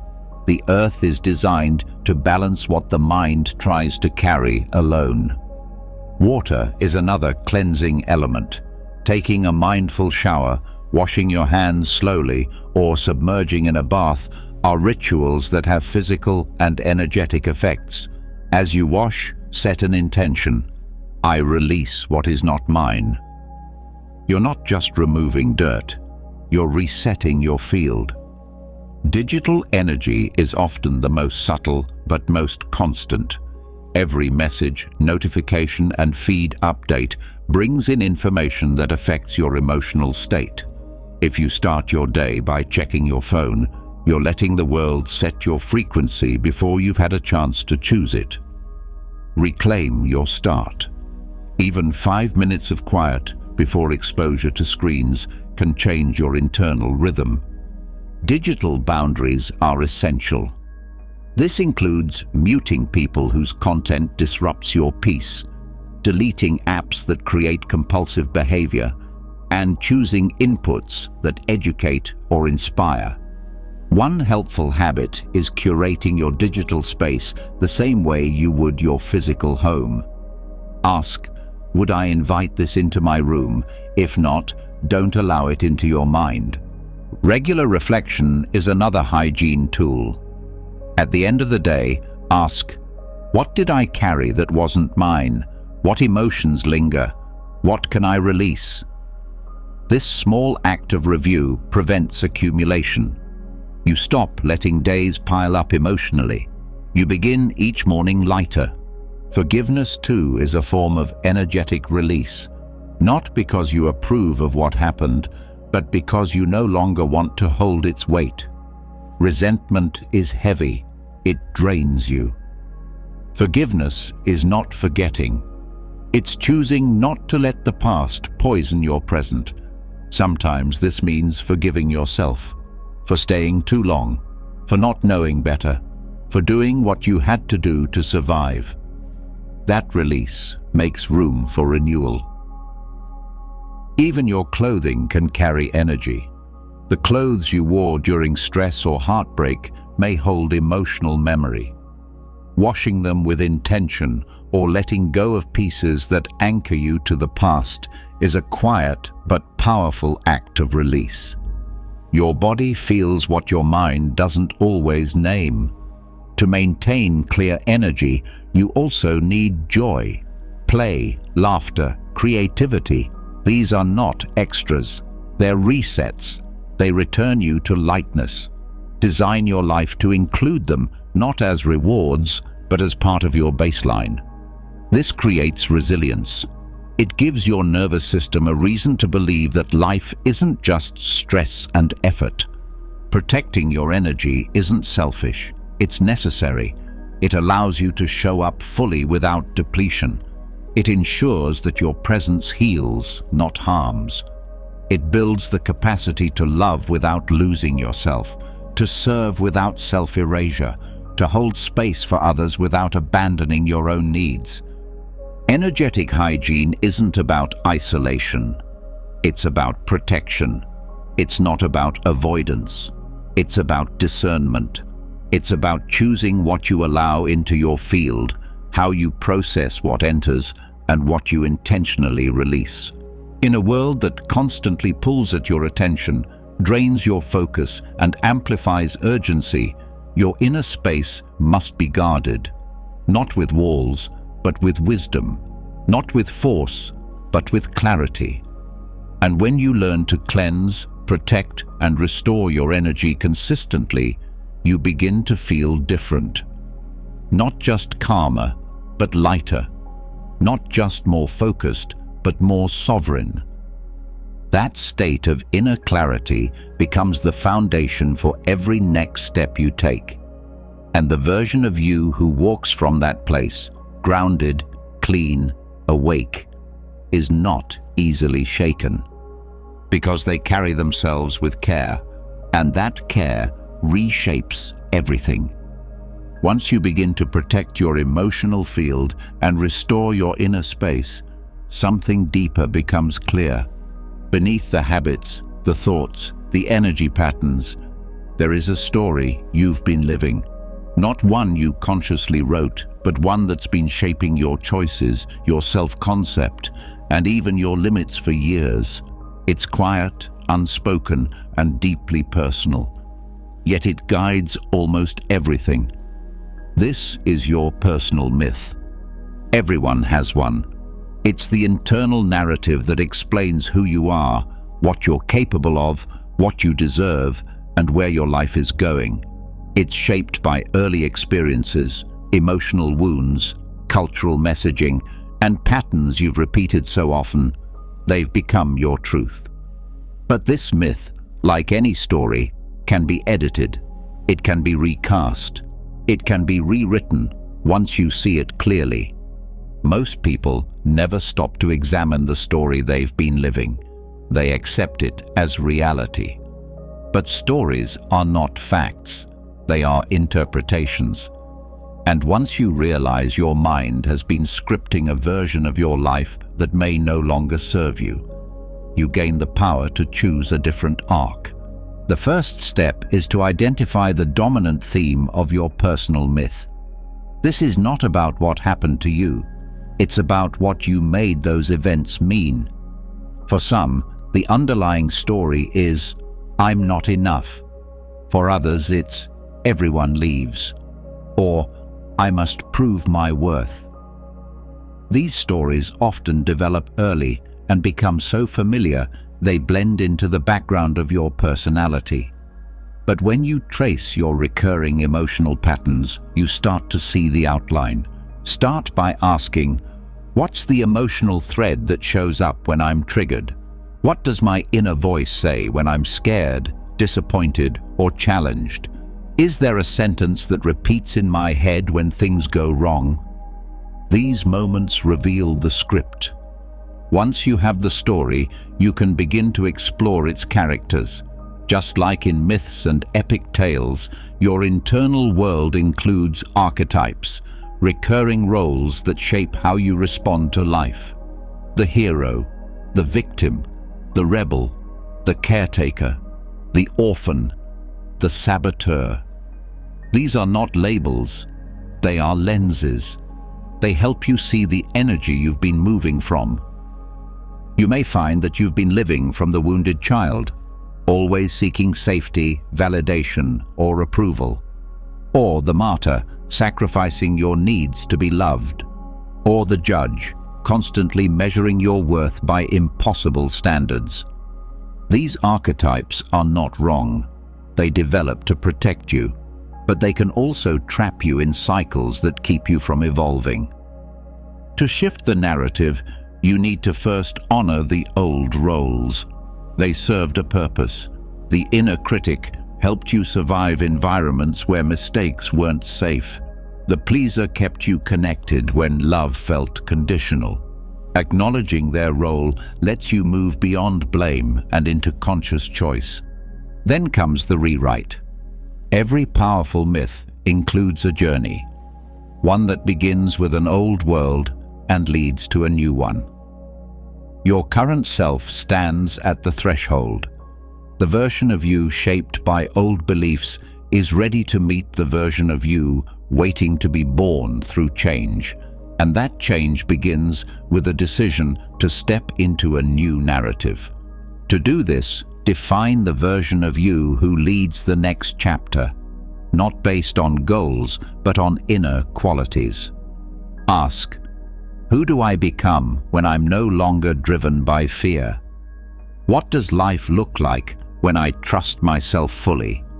Which qualities have been waiting inside me, undeveloped, because the old story told me I wasn't allowed to live them? You might identify the sovereign, grounded, self-led, aligned, or the alchemist, turning pain into wisdom, or the warrior, courageous, resilient, clear. These are not fantasies. They are parts of you that have been waiting for permission to lead. Choose one. Begin to speak from that place. Act from that place. Make decisions from that place. At first, it may feel unfamiliar, but so did the old version when it began. Over time, this new identity becomes embodied. Every myth also includes an inner villain, an obstacle that blocks the journey. In your personal myth, these villains often take the form of internalized fear, shame, or doubt. You may feel like your villain is procrastination, self-sabotage, comparison, or a critical voice. But look closer. These are not the enemy. They are messengers. They point to where your healing still lives. Engage with them like allies in disguise. Ask, what does this pattern want to protect me from? What need is it trying to meet? You'll often find that even your most destructive habits are rooted in a desire for safety or love. Reframing the villain gives you power over it. You can also use symbolic rituals to mark the shift in narrative. Humans are wired for ceremony. It tells the subconscious something has ended and something new begins. You might write a letter to the old version of yourself and burn it safely. You might create a symbol, an object, word, or image that represents your new role. You might declare your new story aloud. These acts are not dramatic gestures. They are anchors. They make the invisible shift real. Another way to shift your personal myth is to track your language. The words you use daily are the bricks of your inner world. Saying, "I always mess up," reinforces the victim myth. Saying, "I'm learning from this," activates the hero. Changing your narrative requires changing your narration. Pay close attention to the way you describe your life, even in casual conversation. Are you reinforcing an old script by telling stories of failure and limitation? Are you using humor to hide pain? Are you minimizing your growth to stay small? Every sentence is an invitation to either repeat or rewrite. Even your goals can reflect the old myth if you're not careful. Wanting success because you feel unworthy without it is not transformation. It's just the old wound wearing new clothes. But when your goals come from wholeness, they serve a different purpose. They become expressions of who you are, not attempts to prove who you are. Your environment also reinforces your myth. The books you read, the people you talk to, the media you consume, all of it mirrors the story you're living. If you want to change your narrative, surround yourself with people and messages that reflect your next chapter. Choose environments that support the archetype you're growing into. Another powerful practice is narrative journaling. Instead of writing about your life from the lens of struggle, write from the voice of your higher self. Retell past events with new meaning. Turn moments of failure into turning points. Recast heartbreak as the moment you began to return to yourself. This practice reshapes memory, and reshaped memory creates a new emotional map. Identity is not a single event. It's a story you tell over and over until it becomes the ground you walk on. When you tell it with intention, everything changes. The same circumstances become opportunities. The same traits become superpowers. The same triggers become training. Your personal myth is not fixed. You are not trapped by the script someone else handed you. You can choose to become the author. You can choose to write with compassion, depth, and clarity. You can choose a narrative that lifts instead of limits. And once you do, your life begins to follow that script. Because what the mind believes, the body follows. What the story tells, the soul begins to live. This is how people become new, not by escaping their past, but by retelling it from power, by choosing meaning over memory, by stepping into the role they were born to lead. And once you step into that role, you don't just live differently, you live mythically. After rewriting your personal myth, after seeing yourself through new eyes and choosing a story that empowers instead of limits, The next challenge isn't about effort, it's about release. This is the part that often feels hardest, because once you've done the work to clarify your direction, define your values, and reshape your identity, you're still faced with the unknown. And that's when a deeper truth begins to rise. Growth doesn't always come from holding on. Sometimes it arrives when you finally let go. This is the paradox of surrender. At first, surrender sounds like defeat, like giving up, like losing control. But true surrender is none of those things. It's the quiet strength that comes from stopping the fight against what is. It's the moment you stop resisting your reality and start flowing with it, not out of weakness, but from wisdom. Growth is often blocked not because you're not trying hard enough, but because you're trying to force a timeline, outcome, or identity that no longer fits. You think you need more discipline, more action, more control. But what you may actually need is space. Permission to stop gripping, to soften, to breathe without bracing for impact. Surrender is not passive, it's presence. It's choosing to meet life as it is, not as you wish it would be. It's no longer arguing with every detail. It's accepting this moment fully so you can respond clearly instead of reacting blindly. That shift from resistance to acceptance is what unlocks the next phase of your evolution. Resistance comes in many forms. It can sound like frustration when things don't go your way. It can feel like tightness in your chest when you're trying to control how others see you. It can show up as anxiety when the path isn't clear, or as guilt when you're not moving fast enough. These are not just feelings, they're signs that your system is fighting reality. When you're in resistance, your nervous system stays in high alert. You grip tighter, overthink, and disconnect from your body. You say yes when you mean no. You chase what's leaving. You ignore your intuition because fear is louder. And over time, you burn out. Not from doing too much, but from carrying what isn't yours to control. Surrender interrupts that cycle.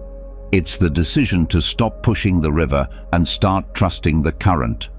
Not blindly, not recklessly, but with grounded presence. You stop trying to force clarity and allow space for clarity to come. You stop pretending to know the outcome and start walking one step at a time with awareness. Letting go doesn't mean you don't care. It means you care deeply, but you no longer use tension as your strategy. It means you trust that effort, without attachment, is more powerful than control based in fear. It means you give everything your full attention and then release the outcome. This is especially important when facing emotional pain. Most people resist their feelings. They try to fix, escape, suppress, or distract. But pain that isn't felt becomes tension. It hardens in the body. It leaks into thoughts. It shapes your identity. Surrender means feeling fully without judgment, meeting the discomfort without labeling it wrong, sitting with the storm without trying to outrun it. In that stillness, the emotion begins to shift, not because you forced it, but because you let it be. The energy you were using to resist is now free for healing. That's how you process emotion, not through willpower, but through presence, through allowing. The same is true for uncertainty.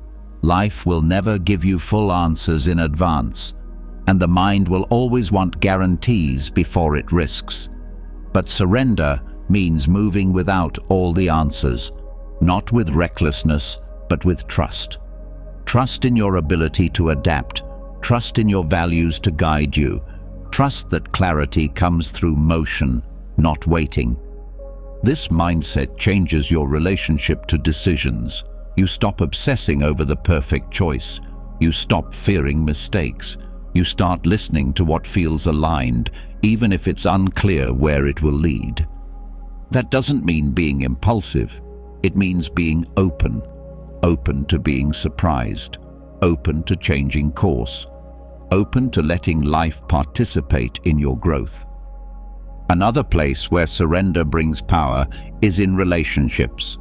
When you hold tightly to being right, to changing others, to protecting an image, you create conflict, even if your intentions are good.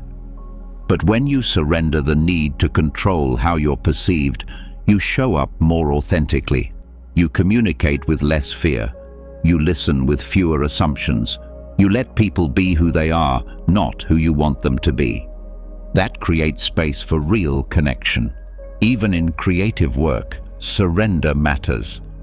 When you're too attached to the outcome, how it's received, how it performs, how it compares, you create from tension. You stifle flow. But when you let go of outcome and create from alignment, something deeper moves through you. You're no longer trying to prove. You're expressing something honest. That honesty has a resonance no strategy can replace. In spiritual practice, surrender is essential, not as blind belief, but as humility. You realize that your control has limits, that there's intelligence beyond your mind, that some answers come through silence, not seeking. This doesn't remove your responsibility, it amplifies your awareness. You learn to discern what's yours to carry and what's not. This distinction changes everything. You stop gripping at things you were never meant to hold.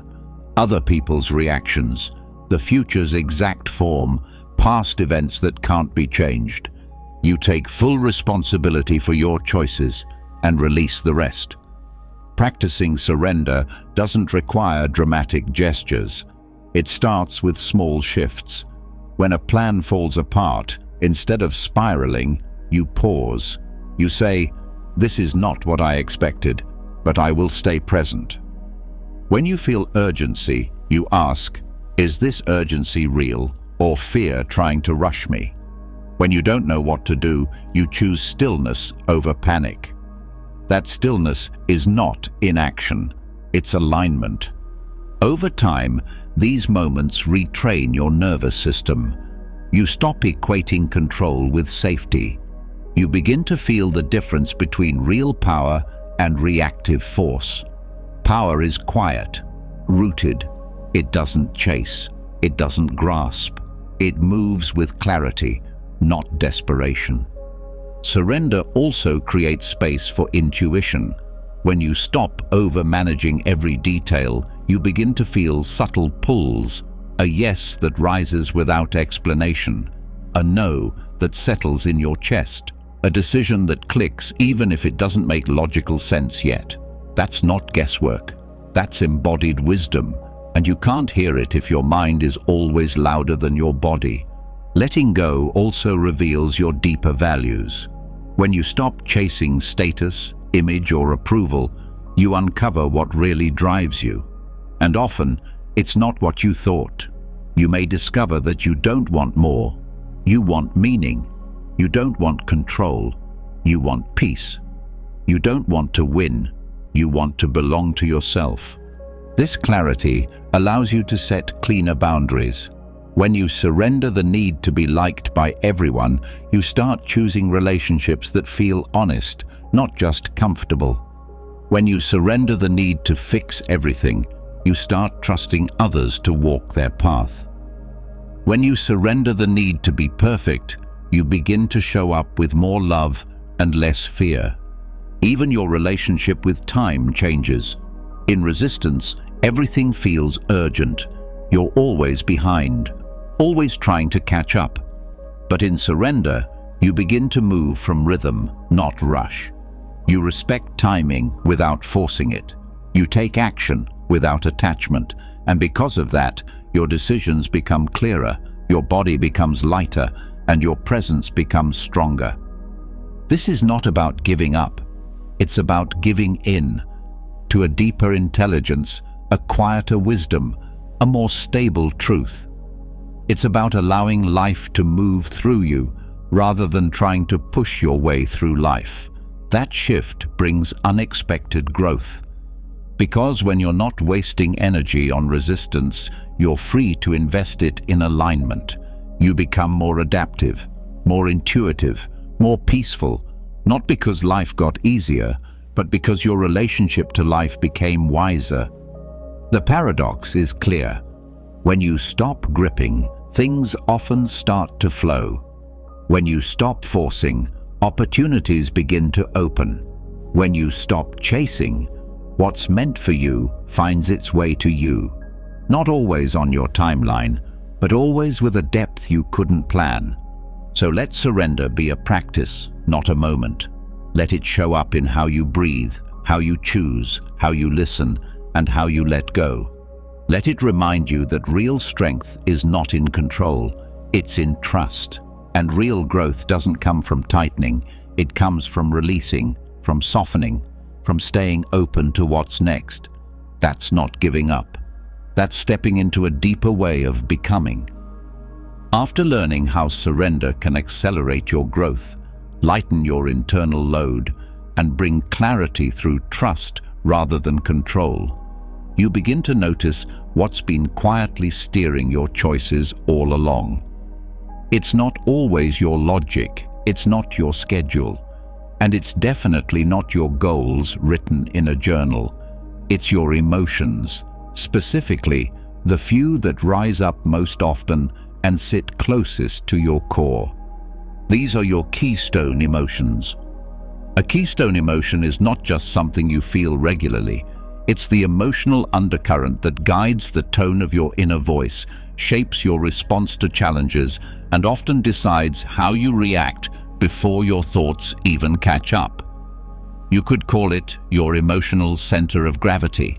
And if you don't know what yours are, you'll keep repeating patterns that don't match who you want to become, without understanding why. Every person has one or two dominant emotional filters that shape how they see the world. For some, it's fear. For others, it's guilt. Some live through the lens of resentment, others through pressure or urgency. These feelings aren't constant, but they show up often, especially during stress, decision-making, or transition. The first step is to identify yours. This isn't about guessing, it's about observing. Start with your daily emotional patterns. What emotion rises first in conflict? What do you feel when someone challenges you, when you're alone with your thoughts? What emotional tone does your inner dialogue carry most often? If fear is your keystone emotion, you'll notice a tendency to overthink, to hesitate, to play small. You might spend a lot of time scanning for what could go wrong. You may feel uneasy when things are calm, because part of you is always preparing for loss or failure. This doesn't mean you're broken. It means fear has become your default lens. If guilt is central for you, your decisions may be driven by what others need rather than what's true for you. You'll feel uneasy when saying no. You'll take on emotional labor to keep the peace. You'll often question if you're doing enough, even when you're exhausted. Guilt makes it hard to rest without justification. For those with anger or resentment as a core emotion, there may be a story of betrayal or injustice that hasn't been fully processed. You may carry a sense of being wronged or overlooked. You might find yourself easily triggered by other people's behavior, interpreting things through a lens of disrespect or unfairness. This emotion gives strength, but it also blocks vulnerability and connection when it goes unexamined. Some people are shaped by a deep current of shame. This shows up as harsh self-criticism, difficulty accepting praise, and an internal narrative that you're never quite enough. Even small mistakes feel personal. Shame-based decisions tend to limit expression, visibility, and joy. There are others who live through pressure, a constant need to be productive, effective, in control. Rest feels unsafe. Pausing feels like failure. If something isn't moving forward, it feels like something is wrong. This emotional pattern is often mistaken for drive, but it's actually anxiety in disguise. Once you know which emotion dominates your lens, you can begin to work with it, not to get rid of it, but to transform its influence. Emotions are not the enemy, they are messengers. And when you learn to understand their purpose, they stop controlling you and start guiding you.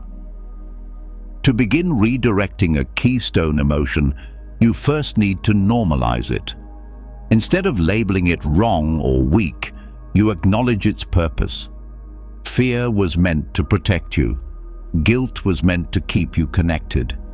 Anger was meant to defend your boundaries. Shame was meant to help you reflect.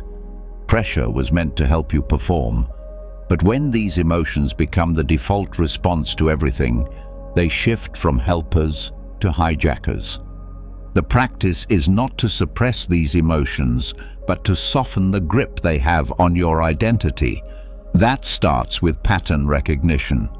When fear shows up, you pause and say, "This is fear trying to protect me. What would I choose if I trusted myself instead?" When guilt rises after setting a boundary, you say, "This is guilt trying to keep me connected, but I can care for others without abandoning myself." When pressure tries to rush you, you say, "This is pressure trying to create progress, but slowness doesn't mean failure." You begin to create internal space between the feeling and the response.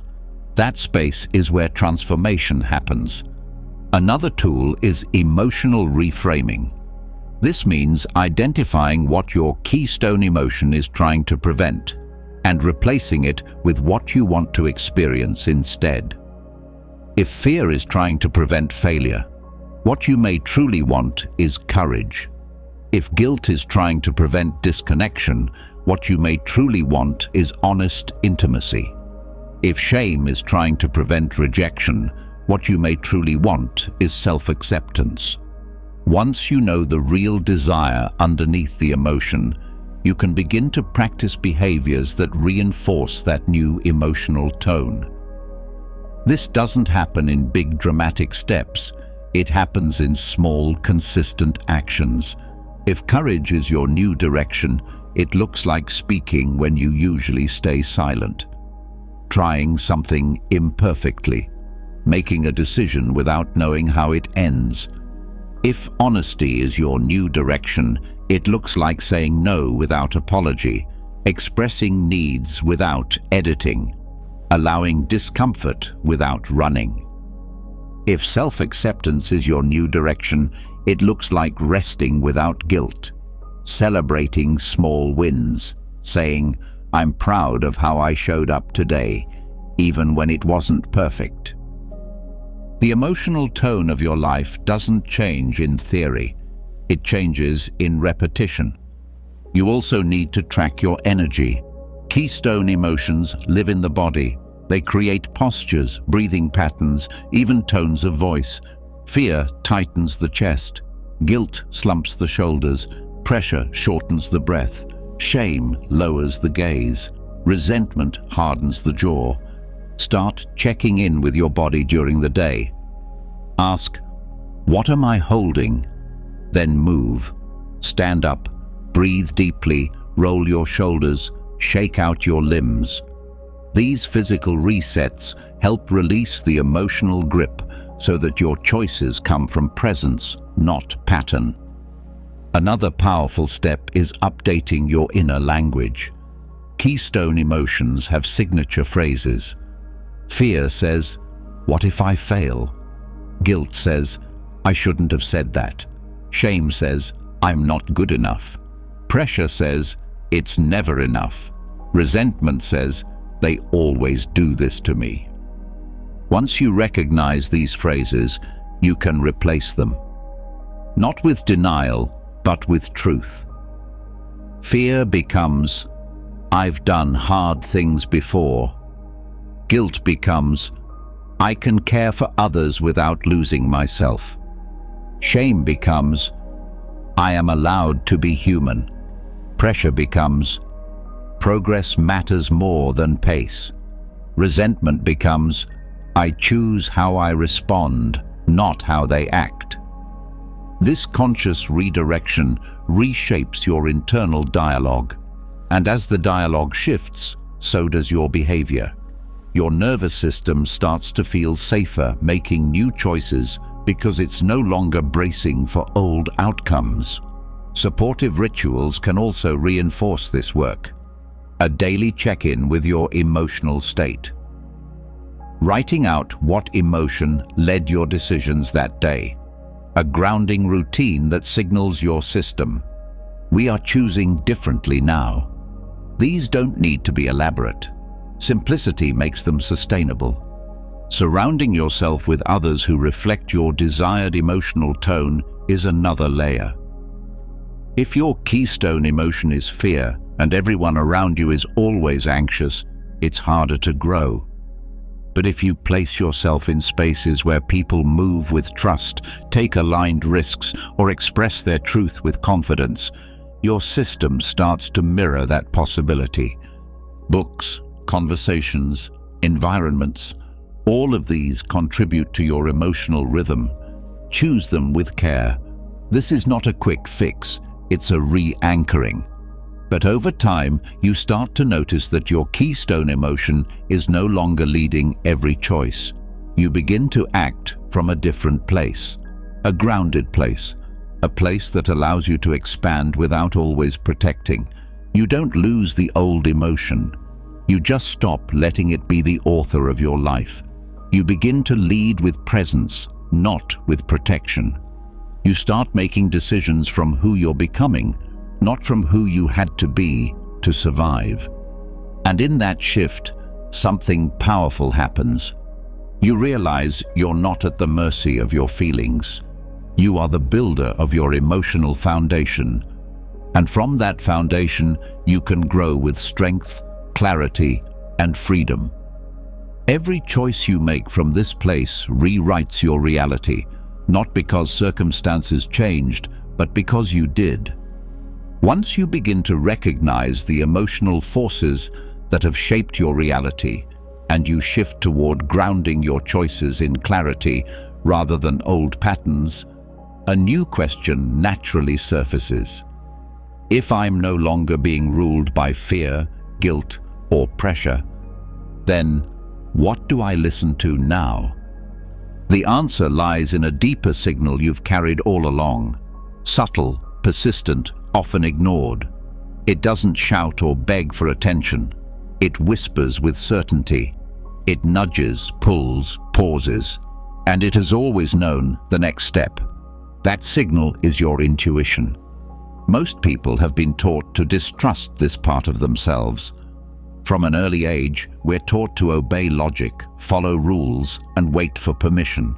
We learn to value external proof over internal knowing.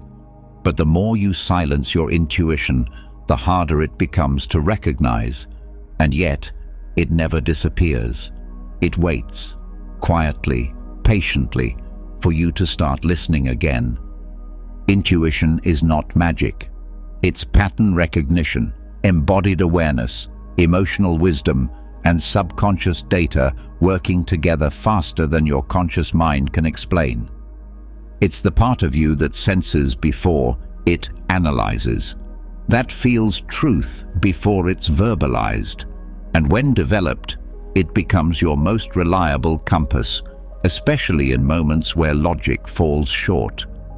To rebuild trust in this inner guide, you start by reconnecting with your body.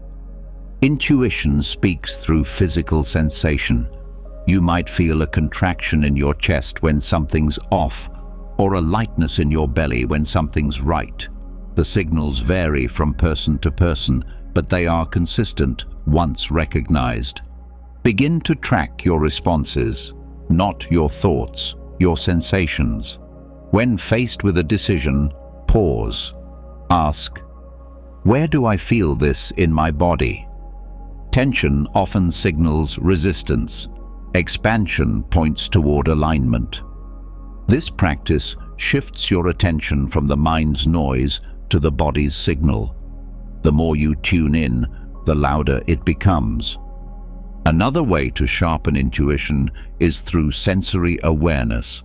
The more you engage fully with your surroundings, the more your nervous system calms and the more perceptive you become. Practice being fully present with ordinary experiences, eating slowly, noticing sounds, feeling texture. This depth of presence builds the sensitivity needed to catch intuitive cues before the mind overrides them. Silence is essential, not just the absence of noise, but the space between thoughts. Intuition rises when you're not distracted. When you allow mental stillness, insight emerges without effort. Meditative practices, slow breathing, or quiet solo walks can create the space for intuition to surface. Not as a dramatic answer, but as a steady direction. To test intuition, start with low-stakes decisions. Which route to take home, which book to pick up, who to reach out to. Pause and feel into the choice, then act on it without second-guessing. This builds confidence. Over time, graduate to more complex choices. Pay attention not just to the result, but to how you felt before and after acting on your inner signal. This helps you distinguish intuition from fear or habit. Intuition also thrives on integrity. When your words, actions, and values align, your internal system becomes clear. You're less likely to mistake emotional reactivity for guidance. But when you compromise your truth repeatedly, your signal becomes distorted. Clarity requires congruence. The more honest you are with yourself, the cleaner your intuitive channel becomes. One of the most common blocks to intuition is overthinking. The mind wants certainty. It wants to analyze and predict. But intuition works outside of time. It doesn't always explain itself in neat logic. It's non-linear. To work with it, you must tolerate uncertainty. You must allow a direction to feel right before you can explain why. That discomfort is part of the process. Another practice is intuitive writing. Set a timer for 5 to 10 minutes. Ask a question, then write without editing or censoring. Let your hand move faster than your doubt. Often, insights emerge that you didn't expect, truths your conscious mind hasn't yet processed. This method trains you to trust what arises without needing full validation first. It's also helpful to review your life through the lens of intuition. Reflect on the times you knew something before you had evidence. A gut feeling about a person. A sense that it was time to leave. A moment you said yes or no without explanation, and it changed everything. These memories reinforce that your inner compass has always been there, even when you didn't recognize it. To build deeper trust, stop labeling intuition as irrational. What feels like a hunch is often your subconscious processing complex inputs beyond your awareness. You don't need to explain every inner knowing. You just need to notice when it shows up and begin to respond with trust instead of doubt. You can also strengthen your intuitive sense by clearing emotional residue. When you're weighed down by past emotion, your signal gets buried under reactive noise. Practices like breathwork, somatic release, and deep emotional processing make space for cleaner perception. A lighter system is more sensitive and therefore more intuitive. Be mindful of overstimulation. Excessive digital input, noise, or multitasking dulls sensitivity. It pulls your awareness outward, away from the quiet knowing inside. Choose times each day to unplug, to slow down, to be with your own thoughts. These pauses are not luxuries, They're how you recalibrate your signal. One advanced practice is intuitive anticipation. Before entering a conversation or event, pause and ask yourself what you sense. Not what you expect, but what you feel. Where is your energy being pulled? What are you being asked to notice? When you enter the space, compare your feeling to what unfolds. This sharpens your ability to perceive subtle cues before they become obvious. Another way to cultivate intuition is through symbolic awareness. Intuition often speaks through patterns, metaphors, or repeated signs. Pay attention to what keeps showing up.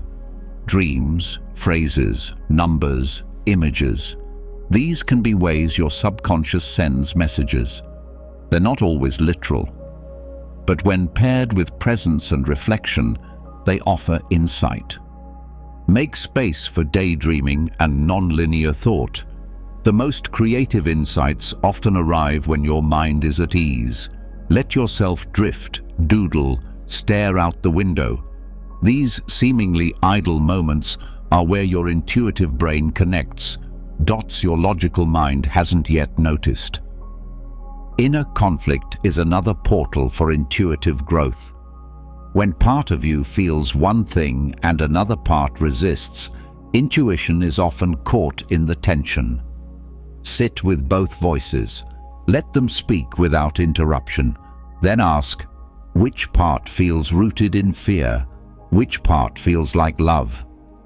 The answer often lies in which one makes you feel more whole, not more comfortable. Developing intuitive confidence also means accepting that others won't always understand your choices. Intuition sometimes asks you to move before the path is visible. Others may question, criticize, or try to redirect you. Trusting yourself in these moments is part of the work. You're not proving anything, you're staying true to your own alignment. You don't need to be right all the time. That's not the goal. The goal is congruence. Acting from a place that feels steady, even when the world feels unsure. That steadiness builds over time as you collect evidence that your inner compass is trustworthy, not because it always leads to easy outcomes, but because it always leads you closer to truth. Be patient with the process.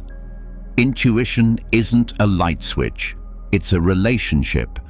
It deepens through attention, respect, and practice. It reveals more when you respond with care rather than urgency. As you build that relationship, you begin to live from a different place. You make choices faster, with less fear and more clarity. You recover from doubt quicker. You know when to move and when to wait. You feel the difference between emotional reaction and intuitive knowing.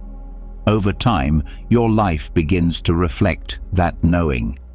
You align your time, your relationships, your projects with what feels true, not just what looks good.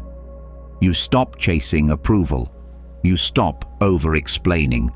You start following an inner rhythm that makes your path unmistakably yours. This is the path of someone who no longer needs constant outside input to trust their next step. This is what it means to lead yourself, quietly, powerfully, from the inside out. Once you begin following your own inner compass, instead of reacting to noise or pressure, a powerful shift happens. You make better decisions, feel more aligned, and start trusting your direction. But even with intuition guiding you, there's one resource that keeps slipping through your hands if you're not fully aware of how it works. Not energy, not clarity, time. You can feel aligned, grounded, and focused, and still feel like you're running out of time. That's because the problem isn't just how you spend time, it's how you relate to it. Most people don't have a time problem. They have a control problem. They've given their schedule, attention, and energy away to systems that were never designed to protect them. And this is where the real shift begins, from time scarcity to time sovereignty. Time scarcity is not just a scheduling issue, it's a belief system. It tells you there's never enough, that if you don't rush, you'll fall behind, that you have to constantly manage, multitask, optimize, or you'll be buried. This mindset trains your nervous system to live in stress, even when nothing urgent is happening. You stop breathing deeply. You say yes to things you don't mean. You cram more into every hour, but no matter how efficient you become, it never feels like enough. Time sovereignty works differently. It's not about fitting more in. It's about deciding what actually belongs. It's the mindset that says, I am the architect of how my hours feel. I choose how I shape my attention. I don't serve the clock. I use it to support my rhythm. The first major shift is from urgency to clarity. Time scarcity is full of false fires. Every message feels like a crisis. Every notification is an alarm. But when you look closely, most of these signals are not urgent. They're simply loud. Sovereignty means learning to separate importance from noise. You ask, what actually moves my life forward? What supports my peace, my purpose, or my people? What can wait, even if it's loud? To apply this practically, begin by identifying your top non-negotiables, the few priorities that matter most right now. Then ask if your current schedule reflects them. Time scarcity fills your day with what's immediate. Time sovereignty protects space for what's essential. This might mean blocking time for silence, for movement, for deep work, for connection.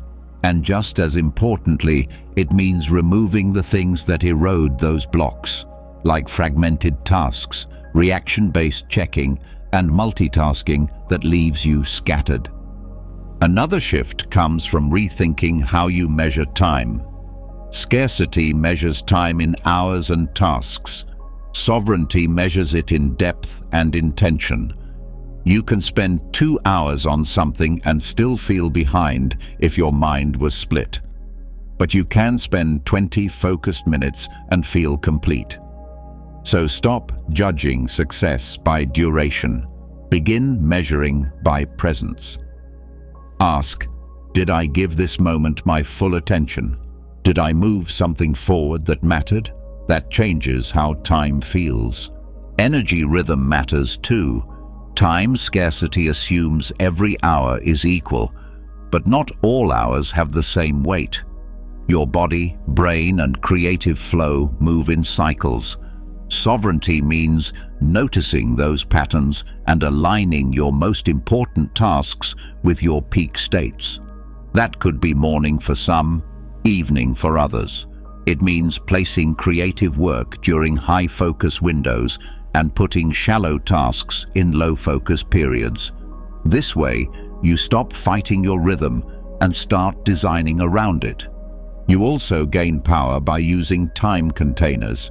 Instead of letting tasks bleed endlessly, give them limits. Not to rush, but to contain your energy. For example, instead of work on this all day, try focus deeply on this for 90 minutes, then pause. Boundaries sharpen attention. Deadlines create structure.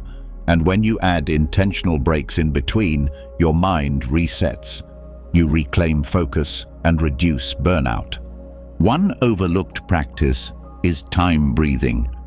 This means creating space between transitions. Most people jump from one task to another without pause. Meetings blend into emails, work slides into home life, but those gaps matter. A few minutes of silence between roles can shift your energy completely. Use those moments to reset, not with stimulation, but with presence. Close your eyes. Breathe slowly. Ask, what energy do I want to bring into what's next? That single question can change how your entire day feels. Decision fatigue drains time. Every choice you make, what to eat, when to respond, how to phrase something, costs mental energy. Sovereignty means reducing low-impact decisions so you can focus on high-impact ones. This doesn't mean living rigidly. It means designing supportive defaults. Pre-decide your morning routine. Create systems for common tasks. Automate what you can. The goal isn't to remove flexibility, it's to reduce clutter. Technology plays a huge role. Time scarcity feeds on constant input. Sovereignty means designing your digital life with discipline. Remove notifications that don't require action. Turn off non-essential alerts. Schedule screen-free blocks. Use your phone consciously, not reactively. You don't need to quit tech. You need to become its master. Another level of time sovereignty is owning your calendar. Most people treat their calendar like a to-do list, but your calendar should reflect your priorities, not your panic. Start blocking time for your deep work before scheduling meetings. Set appointments with yourself for rest, for creation, for planning. Treat these like real commitments, because they are. You are the most important meeting on your calendar. Collaboration must be filtered too. Just because someone sends a request doesn't mean it fits your focus. Learn to pause before agreeing. You don't need to respond instantly. Sovereignty means asking, does this align with what matters now? If yes, when can I do it without compromising what's already essential? If no, how can I say that clearly and respectfully? The way you start and end your day also impacts time perception. Mornings rushed with urgency train your brain to feel behind all day. But if you start with presence, even for 10 minutes, you set a calmer rhythm. Similarly, ending your day with reflection closes loops. Ask, what did I complete? What will I carry into tomorrow with intention? This simple practice reduces mental residue and prepares you for deeper rest. Creative time requires a different kind of protection. In scarcity mode, creativity is the first thing to go. It feels non-essential. But your ideas, your problem-solving, your expression, they all require time that's open, unstructured, and free from judgment. Sovereignty means guarding that space like treasure. Even 30 minutes of protected creative flow each day rewires how your mind works. The same goes for recovery. Scarcity teaches you to rest only after finishing everything. Sovereignty teaches you to rest in order to finish what matters with quality. Recovery isn't weakness, it's maintenance. Physical rest, mental stillness, and emotional regulation all protect your capacity. Design these into your week intentionally, not as reaction, but as rhythm. Learning how to exit urgency loops is another core skill. When you feel like you're always behind, stop and ask, who told me I'm supposed to be moving faster? Is this pace actually mine or inherited from comparison, culture, or pressure? Slowing down doesn't mean falling behind. It means moving on purpose. It's also helpful to review your week through a sovereign lens. Look back and ask, where did I give time away unconsciously? What part of my week felt aligned? What do I want more of next week? This review builds awareness without shame. It's not about perfection, it's about pattern recognition. Sometimes time scarcity hides under guilt. The guilt of doing nothing, the guilt of slowing down, the guilt of not producing. But that guilt is often internalized noise, not truth. Your worth is not tied to your output. Sovereignty means rewriting that belief. You are allowed to pause. You are allowed to create space.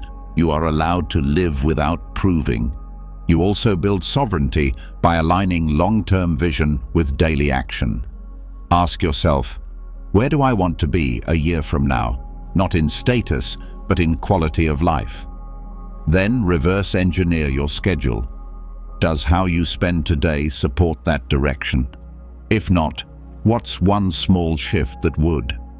Sovereignty is built in the present, but guided by the future. Community plays a role too. Surrounding yourself with others who value alignment over hustle helps reinforce your rhythm. When your circle respects boundaries, honors rest, and encourages depth, it becomes easier to protect your own focus. You stop feeling like the odd one for choosing calm. You feel supported instead. Language matters. Start speaking differently about time. Instead of, "I don't have time," say, "That's not a priority right now." Instead of, "I'm too busy," say, "I'm choosing to focus on what matters." These small changes help reclaim agency. They remind you that time isn't something you manage, it's something you direct, with choice, clarity, and consistency. Even boredom can be a tool. In a culture of constant stimulation, letting yourself be bored invites your mind to slow down, to create, to reset. Boredom is not wasted time. It's empty space that opens up intuition and insight. Build white space into your life, not just for rest, but for emergence. Over time, these small changes add up. You stop waking up in reaction. You begin to feel your days expanding, even if your schedule looks the same. You move from always catching up to feeling anchored. You become less scattered and more strategic, less rushed and more rhythmic. You stop measuring time by how much you squeezed in and start measuring it by how much presence you brought. This is time sovereignty. It's not about controlling the clock. It's about designing your hours so that they serve your truth, so that your days reflect what matters, so that your life becomes a reflection of choice, not default. And the person who lives that way doesn't just feel less busy, they feel more free, because they've remembered something most people forget. Time is not just something you spend, it's something you shape. Once you reclaim authority over your time, choosing presence over pressure and clarity over urgency, you naturally begin to notice something else waiting quietly beneath the surface. Even with aligned actions, intuitive decisions, and structured energy, part of you still feels tied to an older version of who you used to be. Not because you want to stay there, but because identity tends to leave traces. And those traces, if left untouched, quietly shape how much of your new life you'll allow yourself to step into. That's why real transformation asks for more than behavior change. It asks for symbolic closure. A clear, felt moment when you say, "That chapter is done, and I'm stepping into something new." This is where the power of ritual becomes essential, not in a religious sense, but in a psychological one. Ritual creates a bridge between who you were and who you're becoming. We are meaning-driven beings. Our minds don't just need change, they need markers of change. Without a signal, the nervous system often clings to the familiar. It assumes you're still living in the past because no clear boundary was drawn between then and now. Ritual is how you create that boundary. It's how you tell your system, "We've shifted. We are allowed to live differently now." Ritual doesn't need to be grand or complicated. Its power comes from intention and repetition. A symbolic act done with full awareness has more impact than 100 unconscious routines. To create a ritual of self-renewal, begin by identifying what you're ready to release, not as a vague feeling, but as a specific identity or pattern. It might be an outdated belief, a role you've outgrown, or a behavior that no longer reflects your truth. Name it clearly. Write it down Give it language. This brings it out of the fog and into focus. Then ask yourself what version of you it kept alive. For example, if you're letting go of over-pleasing, you might be releasing the version of you that believed love had to be earned. If you're letting go of avoidance, you're releasing the version of you that thought emotions were dangerous. Seeing the connection helps you honor why the pattern existed before you choose to release it. Next comes the symbolic act. This is where intention becomes embodied. Fire, water, movement, sound, and silence can all be used. You might burn a letter to your old self. You might bury something that represented your former identity. You might cut a piece of string to represent freedom from a past belief. You might take a cold shower, letting each drop wash away what's no longer yours. You don't need to follow anyone else's blueprint. The most powerful rituals are the ones that feel personal. What matters is not what it looks like. It's how fully present you are when doing it. After the release comes the declaration, a spoken or written intention for the new phase you're stepping into. It doesn't need to be perfect. It needs to be true. You might say, I no longer lead with fear. I now move with clarity. Or, I release the weight of proving. I now stand in my own enoughness. These phrases aren't affirmations. They're declarations, spoken commitments to a new identity. Once declared, seal it with a gesture. Lighting a candle, taking a deep breath, placing your hand on your heart. The body remembers what words sometimes forget. These small actions turn the internal decision into something the body can feel and recall later. Rituals are even more powerful when repeated. Transformation doesn't happen in one burst, it unfolds in layers. Create periodic reset points, monthly, seasonally, yearly. These become built-in checkpoints where you reflect, reset, and realign. You don't wait for breakdowns to shift. You proactively renew before things get muddy. You can also pair rituals with transitions, the end of a relationship, the start of a project, the change of a season. These moments are invitations to pause and choose how you'll carry your energy forward. Instead of rushing into the next phase, you integrate what you've learned, release what no longer fits, and name what you're stepping into. Movement can be a central part of ritual. Walking, dancing, stretching, or even standing still with deep breath, when done intentionally, signals to the nervous system that something new is being embodied. It breaks the stagnation that often holds people in emotional limbo. You're not just thinking differently, you're moving differently. That's when real change becomes sustainable. Journaling can be woven into ritual as a companion tool. Writing offers clarity. When you write from the voice of the version you're becoming, you reinforce that identity. Try journaling from the future. This is how I now live.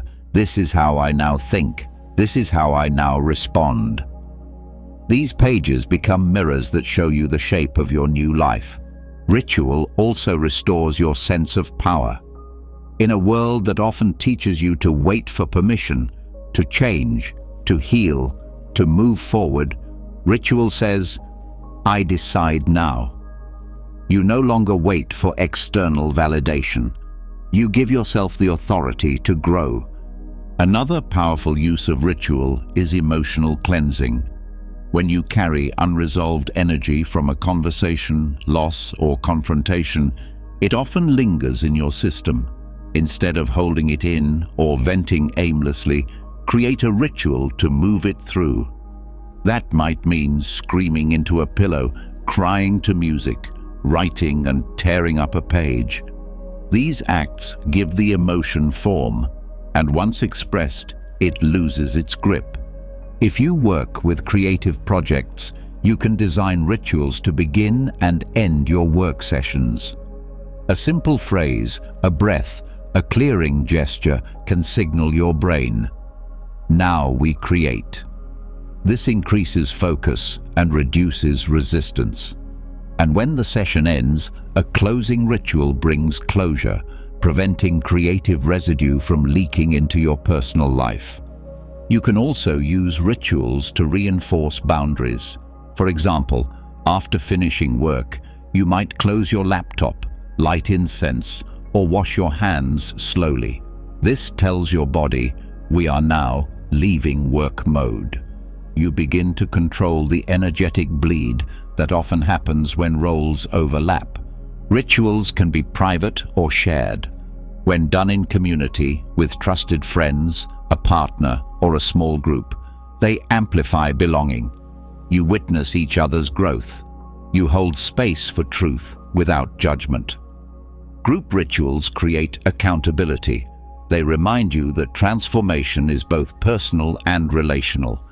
Nature can also anchor rituals.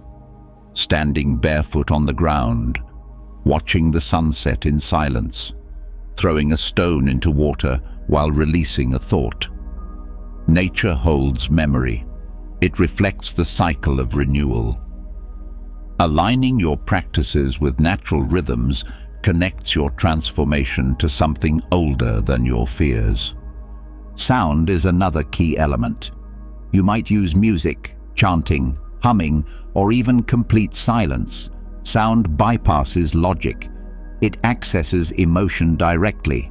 When paired with breath, it can reset your entire state. Even one deep exhale with sound can create release. Colors, textures, scents, these sensory elements can be infused into your ritual space, not to make things performative, but to signal intention. Your senses are tools. Use them to create environments that support your shifts.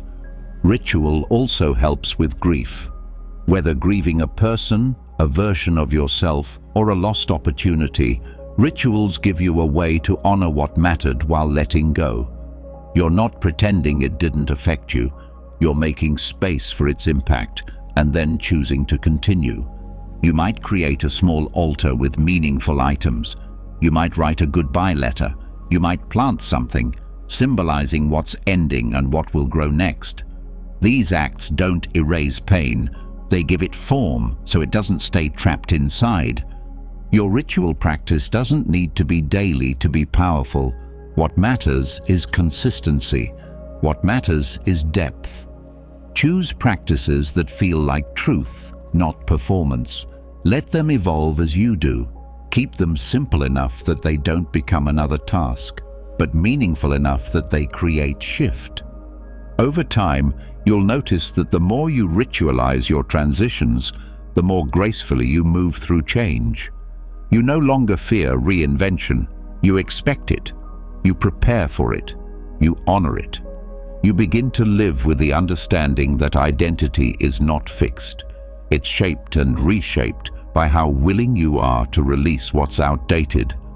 And when you do, something shifts, not just in your behavior, but in your entire presence. You walk lighter, you speak more clearly, you rest without guilt, you create without fear, because the parts of you that needed to be honored were finally seen.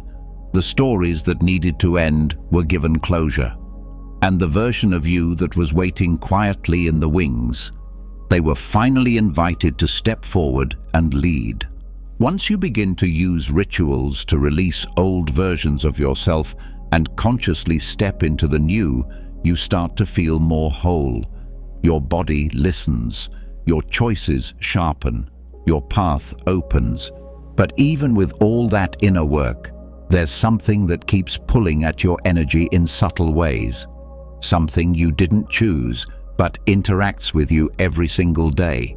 It's not your family. It's not your memories. It's your digital environment. Your personality, attention, emotions, and even desires are being shaped by algorithms. Quietly, constantly, and often without your awareness. What you see, what you scroll, what you engage with, is being selected for you based on systems designed not to elevate you, but to keep you hooked. These are the invisible influences. And no matter how self-aware you become, if your digital space remains toxic, cluttered, or manipulative, you will unconsciously adopt beliefs, patterns, and values that were never yours to begin with. That's why this part of the journey requires a deep audit and intentional reset of your online world. It starts with awareness. Every time you open an app, refresh a page, or swipe through content, you're interacting with a system that has one purpose: to capture and extend your attention. That means the loudest, most emotionally charged, most addictive content rises to the top. Not the most true, not the most aligned, the most engaging. Over time, this changes how you think. Your nervous system gets trained to crave speed, novelty, outrage, comparison, and distraction. You stop thinking slowly. You stop tolerating silence. You lose the patience to reflect. Even your thoughts begin to shorten. And before you realize it, your values are being influenced not by choice, but by exposure. This doesn't mean technology is the enemy, but it does mean you need to become more powerful than the algorithm. To do that, you must reclaim your digital diet with the same care you'd use to clean your physical space or choose the food you eat. Start with a personal feed audit. Look through every social platform and ask a few key questions about the accounts you follow. Does this person or page elevate me? Do I leave feeling calm, focused, or inspired? Or do I feel triggered, insecure, agitated, or numb? If the answer is the latter, that's not just bad content, it's toxic programming. Unfollow generously, curate ruthlessly. Don't just filter for information, filter for energy. You are not obligated to consume the thoughts of people who live in fear, projection, or performance. You get to choose what fills your screen, and therefore what shapes your internal environment. Next, audit your notification settings. Every ping is a hook. Every vibration is a claim on your nervous system. Turn off anything that isn't essential. This gives you back control over when and how you interact. You stop living in reaction and start responding on your own time. Then examine your input rhythms. Most people consume information before they've even accessed their own thoughts for the day. Scrolling first thing in the morning puts you in a reactive state immediately. Instead, protect the first minutes of your day. Let them be your own. Even 10 minutes of silence, reflection, or movement before touching a screen helps restore your baseline. Now, look at your consumption cycles. How often do you refresh, scroll, check, bounce between tabs? These micro habits splinter your attention. They train your brain to expect interruption. The solution isn't more willpower, it's creating barriers. Use website blockers if needed. Set time limits. Create screen-off hours. Build rituals around logging out. These practices send a message to your system. I'm in charge now. You can also reverse engineer your exposure. Algorithms respond to behavior. So if you engage with content that supports your growth, you'll see more of it. Like and save material that aligns with your vision. Comment meaningfully. Share consciously. This tells the system to serve you more of what feeds you. Don't forget digital relationships, group chats, comment threads, DM exchanges. These can be sources of support or drains of energy. Start noticing how these interactions affect you. Are you performing? Are you people-pleasing? Are you stuck in loops of drama or gossip? Energy isn't just consumed by content, It's also drained by dynamics. Choose your digital conversations with the same discernment you use for real-life ones.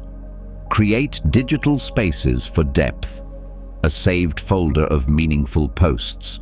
A private document for captured insights. A playlist that brings you back to center. Use your technology to reinforce who you're becoming, not distract you from it. Let it serve as an extension of your values, not a replacement for your attention. Be aware of doom loops. This is when you seek clarity, but end up overwhelmed. You search for answers, but fall into content spirals that confuse more than clarify. When that happens, pause. Close the tab. Return to your body. Ask, what question was I trying to answer? Then take that question offline. Let your own wisdom speak first before asking the internet to speak for you. You can also designate one day each week to be a digital detox day. No social media, no unnecessary browsing. Just you and your thoughts, your world, your presence. This may feel uncomfortable at first. That's the detox. It's not a punishment, it's a return. Notice the shift in tone after prolonged digital exposure. Are you more agitated, more impatient, more insecure? These are not random moods, they are feedback from your system. Don't ignore them. Use them as cues to reset. Create checkpoints for your online consumption. A 5-minute journal at the end of the day asking, what did I consume? What effect did it have? What will I choose differently tomorrow? This small practice keeps your attention clean. It stops days from slipping into digital fog. Pay attention to subtle mimicry. The way you speak, dress, create, or even think might start reflecting the dominant voices in your feed. You might not notice at first, but your originality can fade when you're constantly absorbing external templates. Detoxing isn't about isolation, it's about returning to your unique expression. Don't underestimate the value of boredom. When you stop filling every gap with scrolling, you begin to reconnect with your own creative rhythm. You start daydreaming again. You return to self-generated thought. That's where breakthroughs come from. That's where your deeper self begins to speak louder than any algorithm. Use analog alternatives. Write in a notebook instead of typing. Read a physical book instead of another post. Walk without your phone. Cook without a podcast. Let your senses re-engage with the world outside the screen. This kind of grounding resets your entire system and restores depth. Notice how time feels when you're online. Scarcity, rushing, losing track. These are symptoms of digital drift. Your brain doesn't know how long you've been consuming. It just registers that presence has been lost. Reclaiming that presence starts with micro choices. One pause, one scroll skipped, one app closed with intention.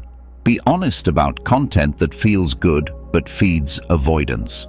Self-help content can feel productive but still be a distraction from action. Inspiration isn't transformation.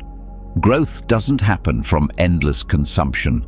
It happens when you put down the phone and begin living what you already know. Let your devices reflect your vision. Declutter your apps. Remove those that keep you in loops. Reorganize your home screen to feature only what supports your focus. Change your wallpaper to a word or image that grounds you. Your digital tools are not just tools, they're environments.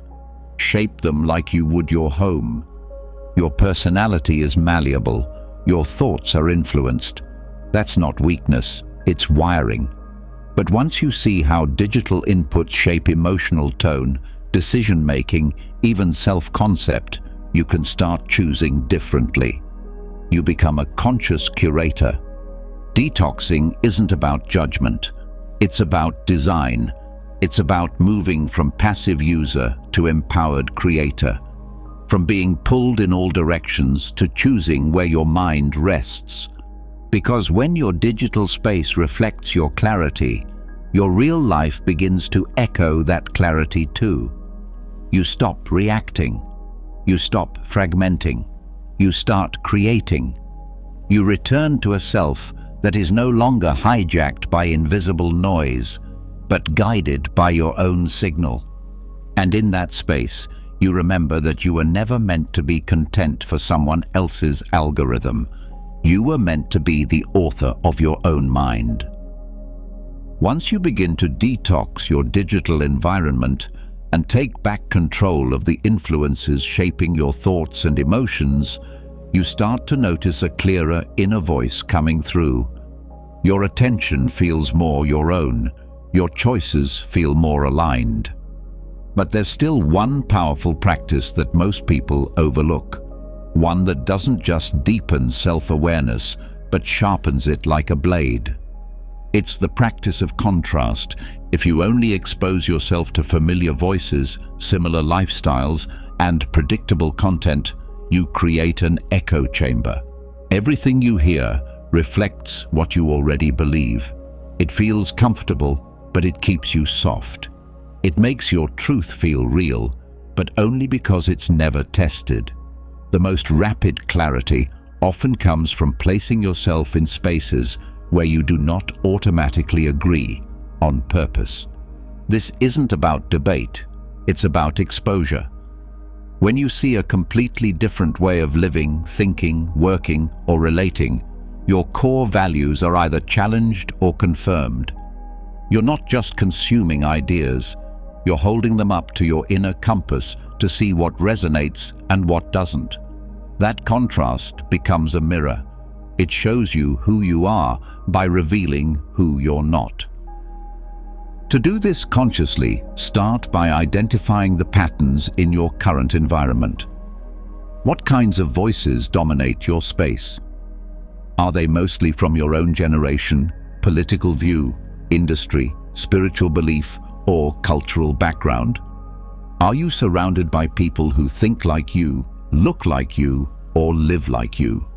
The more homogeneous the input, the more blind spots you carry without realizing it. Then ask, what's missing from my field of view? Who lives differently? Who believes the opposite of what I believe? What voices do I silently judge or avoid, not because they've harmed me, but because they threaten my comfort? The next step is exposure, not to convert, but to understand. Read a book written by someone from a completely different worldview. Listen to conversations between people who hold radically different perspectives. Attend events outside your typical interest. Travel to unfamiliar places, not just physically, but emotionally and intellectually. You are not seeking agreement. You are seeking definition. When you encounter contrast, pay attention to your emotional response. Do you get defensive, curious, dismissive, triggered? Your reactions are feedback. They tell you where you still hold assumptions that haven't been examined. They tell you where identity is still wrapped in unchallenged stories. Use that discomfort as a guide. Ask yourself, is this resistance a signal of misalignment, or is it protection of ego? There's a difference between rejecting something because it violates your values and rejecting it because it threatens your existing self-image. Learning to tell them apart is how you grow in emotional maturity. Contrast also teaches you nuance. You stop seeing ideas as black or white. You start to understand the layers in between. You might disagree with a worldview, but still find a practice or principle within it that resonates. That's refinement. You're not absorbing whole systems. You're extracting insight and discarding what doesn't fit. Over time, contrast builds conviction. When you've tested your beliefs against friction and they still stand, they become yours fully. not inherited, not repeated, but chosen. That kind of belief is unshakable because it's been earned. One powerful tool is contrast journaling. When exposed to a different view, write down your immediate response. Then ask, what did I assume before hearing this? What surprised me? What challenged me? What, if anything, did I learn about myself in this exchange? This reflective practice strengthens your ability to learn without defensiveness. Contrast is also deeply useful in designing your future. If you're unclear on what you want, spend time looking at extremes. If you're unsure whether you want structure or freedom, place yourself in highly disciplined environments, then in completely unstructured ones. See which one drains you and which one expands you. Don't decide from theory. Let lived contrast shape your clarity. This is also how you explore identity. If you've lived as a quiet observer, try stepping into spaces that ask for boldness. If you've always led, try following. If you've always blended in, try standing out, not permanently, just long enough to learn something new about your own capacity. Sometimes your most authentic self is hiding on the other side of roles you've never tried. Contrast brings perspective. The more variety you encounter, the less attached you become to the idea that your way is the only way. This doesn't dilute your beliefs, it refines them. It makes space for humility. It lets you hold strength without superiority. It lets you stand firm without needing to convert others. Conscious contrast also interrupts autopilot. You may have been following habits and routines simply because they've been repeated, not because they're aligned. Exposure to different models of life reminds you that many things you considered normal are actually optional. That freedom lets you redesign. This practice is also helpful in emotional healing. If you've only ever seen love expressed through conflict, try witnessing love expressed through calm. If you've only known work as sacrifice, explore work rooted in joy. These contrasting models give your nervous system new evidence. They expand what your body believes is possible. This doesn't mean romanticizing other ways of living. It means letting contrast awaken curiosity. You're not looking for a new script. You're gathering material to write your own with more detail and depth. Relationships benefit from this practice too. If you only spend time with people who agree with you, you miss out on deeper growth. Try having real, respectful conversations with those who challenge your ideas. Stay open. Ask more questions than you answer. Practice listening without planning your reply. This builds emotional resilience and communication skill. Even your creative process gains power from contrast. If you're stuck, expose yourself to something wildly different. If you write non-fiction, read poetry. If you make quiet music, study aggressive sound. If you build with minimalism, observe maximalism. Let extremes sharpen your own artistic identity. One often missed benefit of contrast is gratitude. When you step into other realities, you begin to see your own with new eyes. What you once took for granted becomes sacred. What you once complained about becomes manageable. You stop assuming your way is better, and you start appreciating it more deeply because it's chosen, not automatic. Practicing contrast also teaches you how to disagree without disconnecting. You stop seeing disagreement as a threat. You stop needing others to validate your path.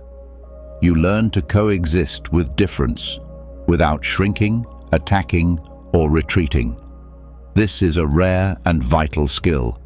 Over time, your internal world becomes more flexible. You're less rigid, less reactive, more grounded. You stop breaking down when things don't go your way because you've trained your mind to hold multiple possibilities. You've seen other ways of being, and instead of feeling lost, you feel more stable in your own. It's important to balance contrast with integration. If you take in too much novelty without reflection, you get confused. So, after exposure, pause. Let the insights settle. Ask what you'll carry forward and what you'll release. Then return to your own path with stronger direction. This practice is ongoing. You never outgrow it. Because the world is always changing, and so are you. What feels true now may evolve later. The willingness to keep learning without losing yourself is what makes your path dynamic and alive. Contrast, when done consciously, makes you sharper, more certain, less reactive, more connected. It pulls you out of echo chambers and into a deeper relationship with your own mind. It doesn't just show you new options, it shows you what's real for you now. And in a world where sameness is often mistaken for truth, choosing to step into contrast is how you come home to the truth that's actually yours. Not borrowed, not performed, fully lived. As you begin to embrace contrast and engage with different ways of thinking, your own path becomes clearer. You develop emotional depth, mental flexibility, and a greater tolerance for difference. But clarity doesn't mean everything suddenly feels easy. In fact, the more grounded you become, the more aware you are of the people who challenge you most. Those interactions, the ones that trigger your old patterns, test your patience, or break your heart, are often not distractions from your growth. They are a part of it, and sometimes they're the most important part. Difficult relationships aren't random. They're mirrors. They reflect back the places where healing is incomplete, where boundaries are unclear, where wounds are still alive. These people often play roles we didn't ask for, but without them, we wouldn't see the deeper lessons life is trying to teach us. That's why reframing these connections as soul contracts, temporary or long-term agreements meant to awaken growth, can be one of the most powerful tools for personal transformation. A soul contract is not about fate or spiritual dogma. It's a perspective, one that helps you shift from blame to responsibility, from resentment to reflection. It asks a deeper question. What has this person, through their difficulty, their presence, or even their absence, forced me to face that I wouldn't have seen on my own? Start by looking at the emotional patterns triggered by this person. Do they make you feel dismissed, unseen, inadequate, angry, dependent, or reactive? Instead of trying to change the person or fix the emotion, explore the pattern itself. When was the first time you felt this way? Where else does this emotion show up in your life? Who taught you to respond like this? These patterns are the roots of your contract. They existed before this person arrived. Their behavior simply activated it. And while their actions are their responsibility, your reaction is your curriculum. The first lesson most difficult people teach is self-boundary. If someone continually drains your energy, oversteps your limits, or creates emotional chaos, they're showing you where your clarity needs to be stronger. You may learn how to say no without guilt, how to disengage without shutting down, how to speak truth without needing validation. These are not personality traits, they are muscles built through repetition. The second lesson is detachment. Not detachment as indifference, but as release from emotional dependency. When someone close to you triggers abandonment, rejection, or betrayal wounds, your growth may lie in learning how to hold your ground emotionally, to feel disappointment without collapse, to love without losing yourself. This teaches you where your center really lives. Another lesson is identity refinement. Difficult people often challenge how you see yourself. They may not believe in your growth. They may reduce you to who you used to be, or they may treat you as someone less than you are. And while it's painful, this forces you to ask, who am I when no one agrees with my evolution? Can I keep showing up as who I've chosen to become, even when others don't reflect it back? There's also the lesson of shadow work. Sometimes the traits we dislike in others are reflections of parts of ourselves we haven't accepted. A controlling person may highlight where you feel out of control. A selfish person may reveal where you abandon your own needs. An emotionally unavailable person may mirror your own fear of intimacy. This doesn't excuse their behavior, but it does reveal a layer of your own healing. Forgiveness becomes a part of this work, not as permission for harm, but as release from bondage. When you hold on to bitterness, you stay energetically tied to the person and the pain. Forgiveness is how you return to freedom. You can forgive and still walk away. You can forgive and still hold boundaries. Forgiveness is not forgetting. It's choosing not to carry what they gave you as part of your identity. Some difficult people come into your life to teach endings. Not all contracts are meant to last. Sometimes the growth lies in the leaving, in learning to let go with dignity, in releasing the fantasy of what someone could be and accepting what they are. The clarity to walk away often takes more strength than staying ever did. There are also contracts that remain in your life but evolve. Family members, long-term partners, co-workers. You may not be able to create physical distance, but you can still change the energetic dynamic. You do this by shifting your role in the interaction. If you've been the fixer, step back. If you've been the peacekeeper, speak up. If you've been the avoider, engage. These small shifts begin to rewrite the contract. One helpful approach is to write a soul letter, not to send, but to understand. Write from the perspective that this person came to teach you something. What have they revealed? What have they forced you to develop? What would you say if you no longer needed to defend, attack, or convince? This kind of writing can break internal loops that conversation often can't. Use your body as a guide. When you think of this person, what happens physically? Tight chest, clenched jaw, numbness. These responses are maps. They show you where energy is still stuck. Movement, breathwork, and somatic practices can help you release what words cannot. Sometimes the contract is held in the tissue, not the story. You can also symbolically close or update contracts. This might mean writing down what you're releasing and burning it, saying aloud what you're no longer available for, visualizing a new dynamic, or setting a boundary that defines what you'll accept moving forward. Ritual brings closure when the relationship itself cannot. Not all difficult people are negative. Some challenge you through love. A friend who calls you out, a mentor who pushes your limits, a partner who reflects back your blind spots. These people stretch you because they believe in your capacity. They don't make things easy, but they help you grow if you stay open. Reframing difficult people as part of your growth journey doesn't mean tolerating abuse, manipulation, or cruelty. Discernment is key. The lesson is not always to stay.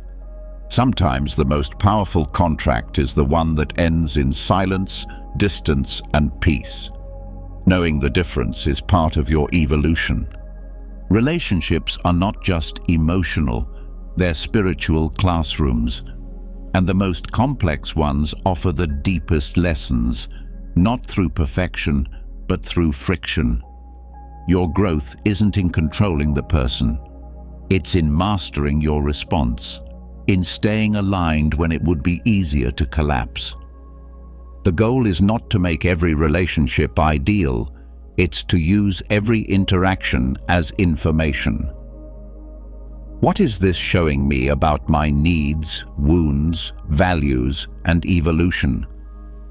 That mindset puts you in a position of power, not dominance, but clarity. Your life will always include difficult people. But when you shift from seeing them as problems to seeing them as portals, something changes. You stop wasting energy trying to fix them. You start using that energy to fortify yourself.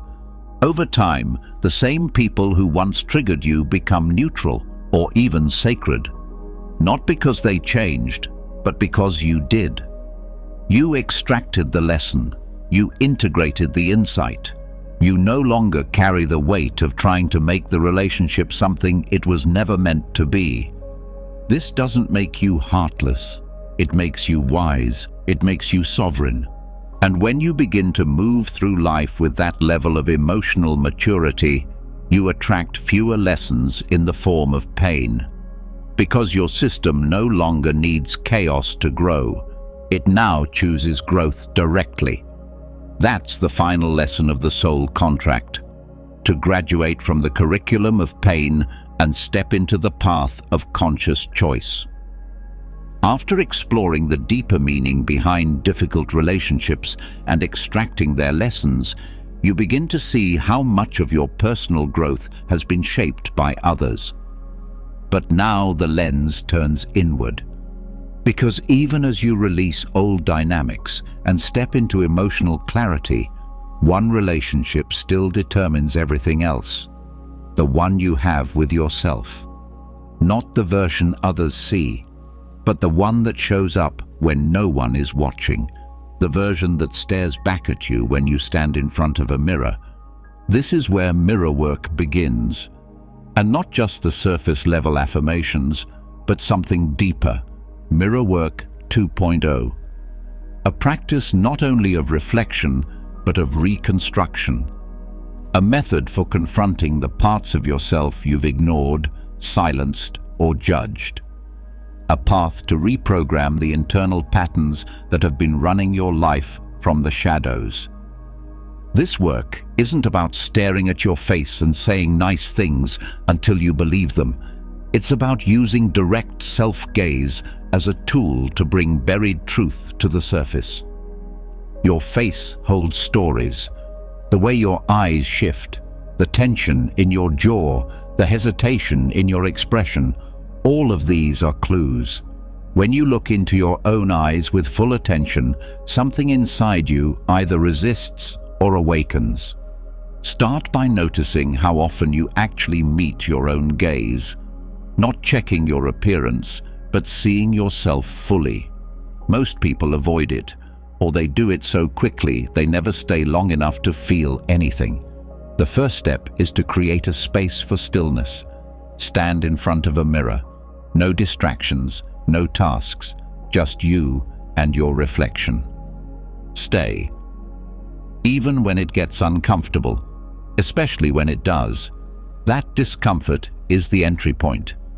As you look at yourself, notice what thoughts arise, what judgments come up, what memories surface. What emotional weight do you carry in your expression? You are not there to fix your face. You are there to read your face, to see the parts of you you've spent years avoiding. Now, shift into listening. Mirror work isn't just visual, it's energetic. Ask your reflection questions. Say, what do you need me to stop pretending about? Or, what part of you have I been abandoning? Then wait, not for a voice, but for a feeling, an insight, an emotional shift. Your body knows more than your mind allows. This process helps surface subconscious programming. Messages you've repeated silently for years begin to rise. I'm not enough. I'll always be behind. No one really sees me. These thoughts often hide in the tone of your self-talk. The mirror becomes a truth detector. You can't lie to yourself while holding eye contact. When a painful belief surfaces, don't argue with it. Don't try to bury it. Instead, Ask where it came from. Who planted that seed? When did you first start believing it? Your reflection becomes not just a witness, but a portal to memory. You begin to trace the origin of your inner critic. This is when reprogramming begins. Reprogramming doesn't mean repeating positive phrases mindlessly. It means offering a new truth from a place of presence. You look at yourself and say, I see the part of you that felt forgotten. You're safe now. Or, I know you've carried shame for years, but I won't add to it anymore. Speak to yourself like a trusted guardian, not with fluff, but with reverence. Use specific language. Generic affirmations like, I am amazing, don't penetrate when the wound runs deep. But saying, you didn't deserve to be ignored, or your voice matters now, speaks directly to the parts of you that never heard those words before. Precision is powerful. The more specific your words, the deeper the impact. Add physical anchoring. Place your hand over your heart or gently on your face as you speak. This adds somatic reinforcement. Your body begins to associate the words with safety, not performance. Over time, these moments create new emotional memories, ones that tell your nervous system a different story. Mirror work also brings buried dreams back into awareness. Look at your reflection and ask, what did I give up on too soon? Then watch what flashes through your mind. You may see an image, a version of your younger self, a forgotten desire. Don't analyze it. Feel it. Let it speak. When you reconnect with those lost parts, acknowledge the grief. You may realize how long you've been pretending not to care. That pretending created emotional numbness. The mirror becomes a place to feel again, to mourn what was lost, but also to decide what can still be revived. Begin making promises to your reflection, not future fantasies, but small, grounded commitments. I will protect your time today. I won't abandon you in that meeting. I'll choose rest instead of punishment tonight. These are not just words, they are contracts, spoken directly to the part of you that remembers every broken one. You can also use mirror work to rewrite your emotional tone. Look into your eyes and name the emotions you usually carry. I see how tired you are of pretending. I see the fire under your fear. Then shift the tone. You don't have to carry this alone anymore. Or, today we move from tension to trust. This rewires how your system prepares for the day ahead. Repeat these sessions regularly. They don't need to be long. Even 3 minutes each morning and evening can shift your internal rhythm. Over time, your reflection stops being a stranger. It becomes a partner, a witness to your progress, a container for your transformation. On hard days, use the mirror to hold space. Stand there and say, we're still here. We haven't given up. This pain is real, but it's not the end. These are not just affirmations, they are anchors. They stabilize you when the ground feels unsteady. You can deepen the practice by incorporating breath. As you look into your eyes, inhale slowly and say, I receive. Exhale gently and say, I release. You can receive strength, clarity, compassion. You can release shame, doubt, resentment. The breath becomes a ritual of return. Another layer is gratitude, not for achievements or outcomes, but for survival. Say to your reflection, thank you for not giving up when it would have been easier. Thank you for carrying so much without breaking. Gratitude expressed directly to your own eyes has a different weight. It reclaims dignity. Over time, you may notice your self-perception changing, not because your outer image changed, but because your inner dialogue softened. Your energy begins to shift before your behavior does. You move through the day with less need to prove, less fear of being seen, and more willingness to protect your peace. This version of mirror work rewires old programming by introducing truth in a space that often held judgment. You no longer just use mirrors for critique. You use them for communion. You look into your own eyes and say, "This is where we begin again." It's not about perfection. It's about presence. Some days you'll feel fake. Some days you won't believe what you're saying. Keep going. You're not speaking to your doubt. You're speaking to the part of you that never stopped hoping you'd come back. This is how you rebuild trust with yourself. Slowly, daily, with honesty and patience. Because when you finally meet your own eyes with compassion instead of critique, everything else begins to reflect that shift back to you. Conversations soften, decisions align, boundaries hold, and the world outside no longer has the final word on your worth. Because now, every day, you look in the mirror and remember who you are, before the world told you who to be. You've just walked through something most people spend their whole lives avoiding: yourself, not the surface version, the real you, the one hidden beneath habits, distractions, fears, and roles that were never truly yours. Together, we explored the architecture of identity, the power of micro-decisions, the alchemy of emotion, the clarity born from contrast, and the quiet courage of surrender. You learned how to set boundaries with your time, with your energy, with your story. You rewrote narratives that were written for you and started building a life that's designed by you. You looked into mirrors that don't lie and faced truths that most people never do. You unhooked from external noise, detoxed your digital environment, and chose instead to trust your inner compass. And throughout it all, you practiced the quiet, ancient power of Stoicism, not as a philosophy trapped in books, but as a living code for clarity, presence, and self-respect. Becoming the best version of yourself isn't a finish line.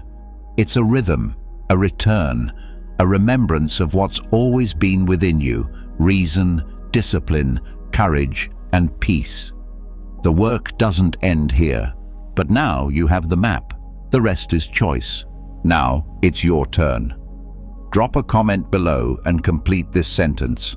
From this day forward, I choose to.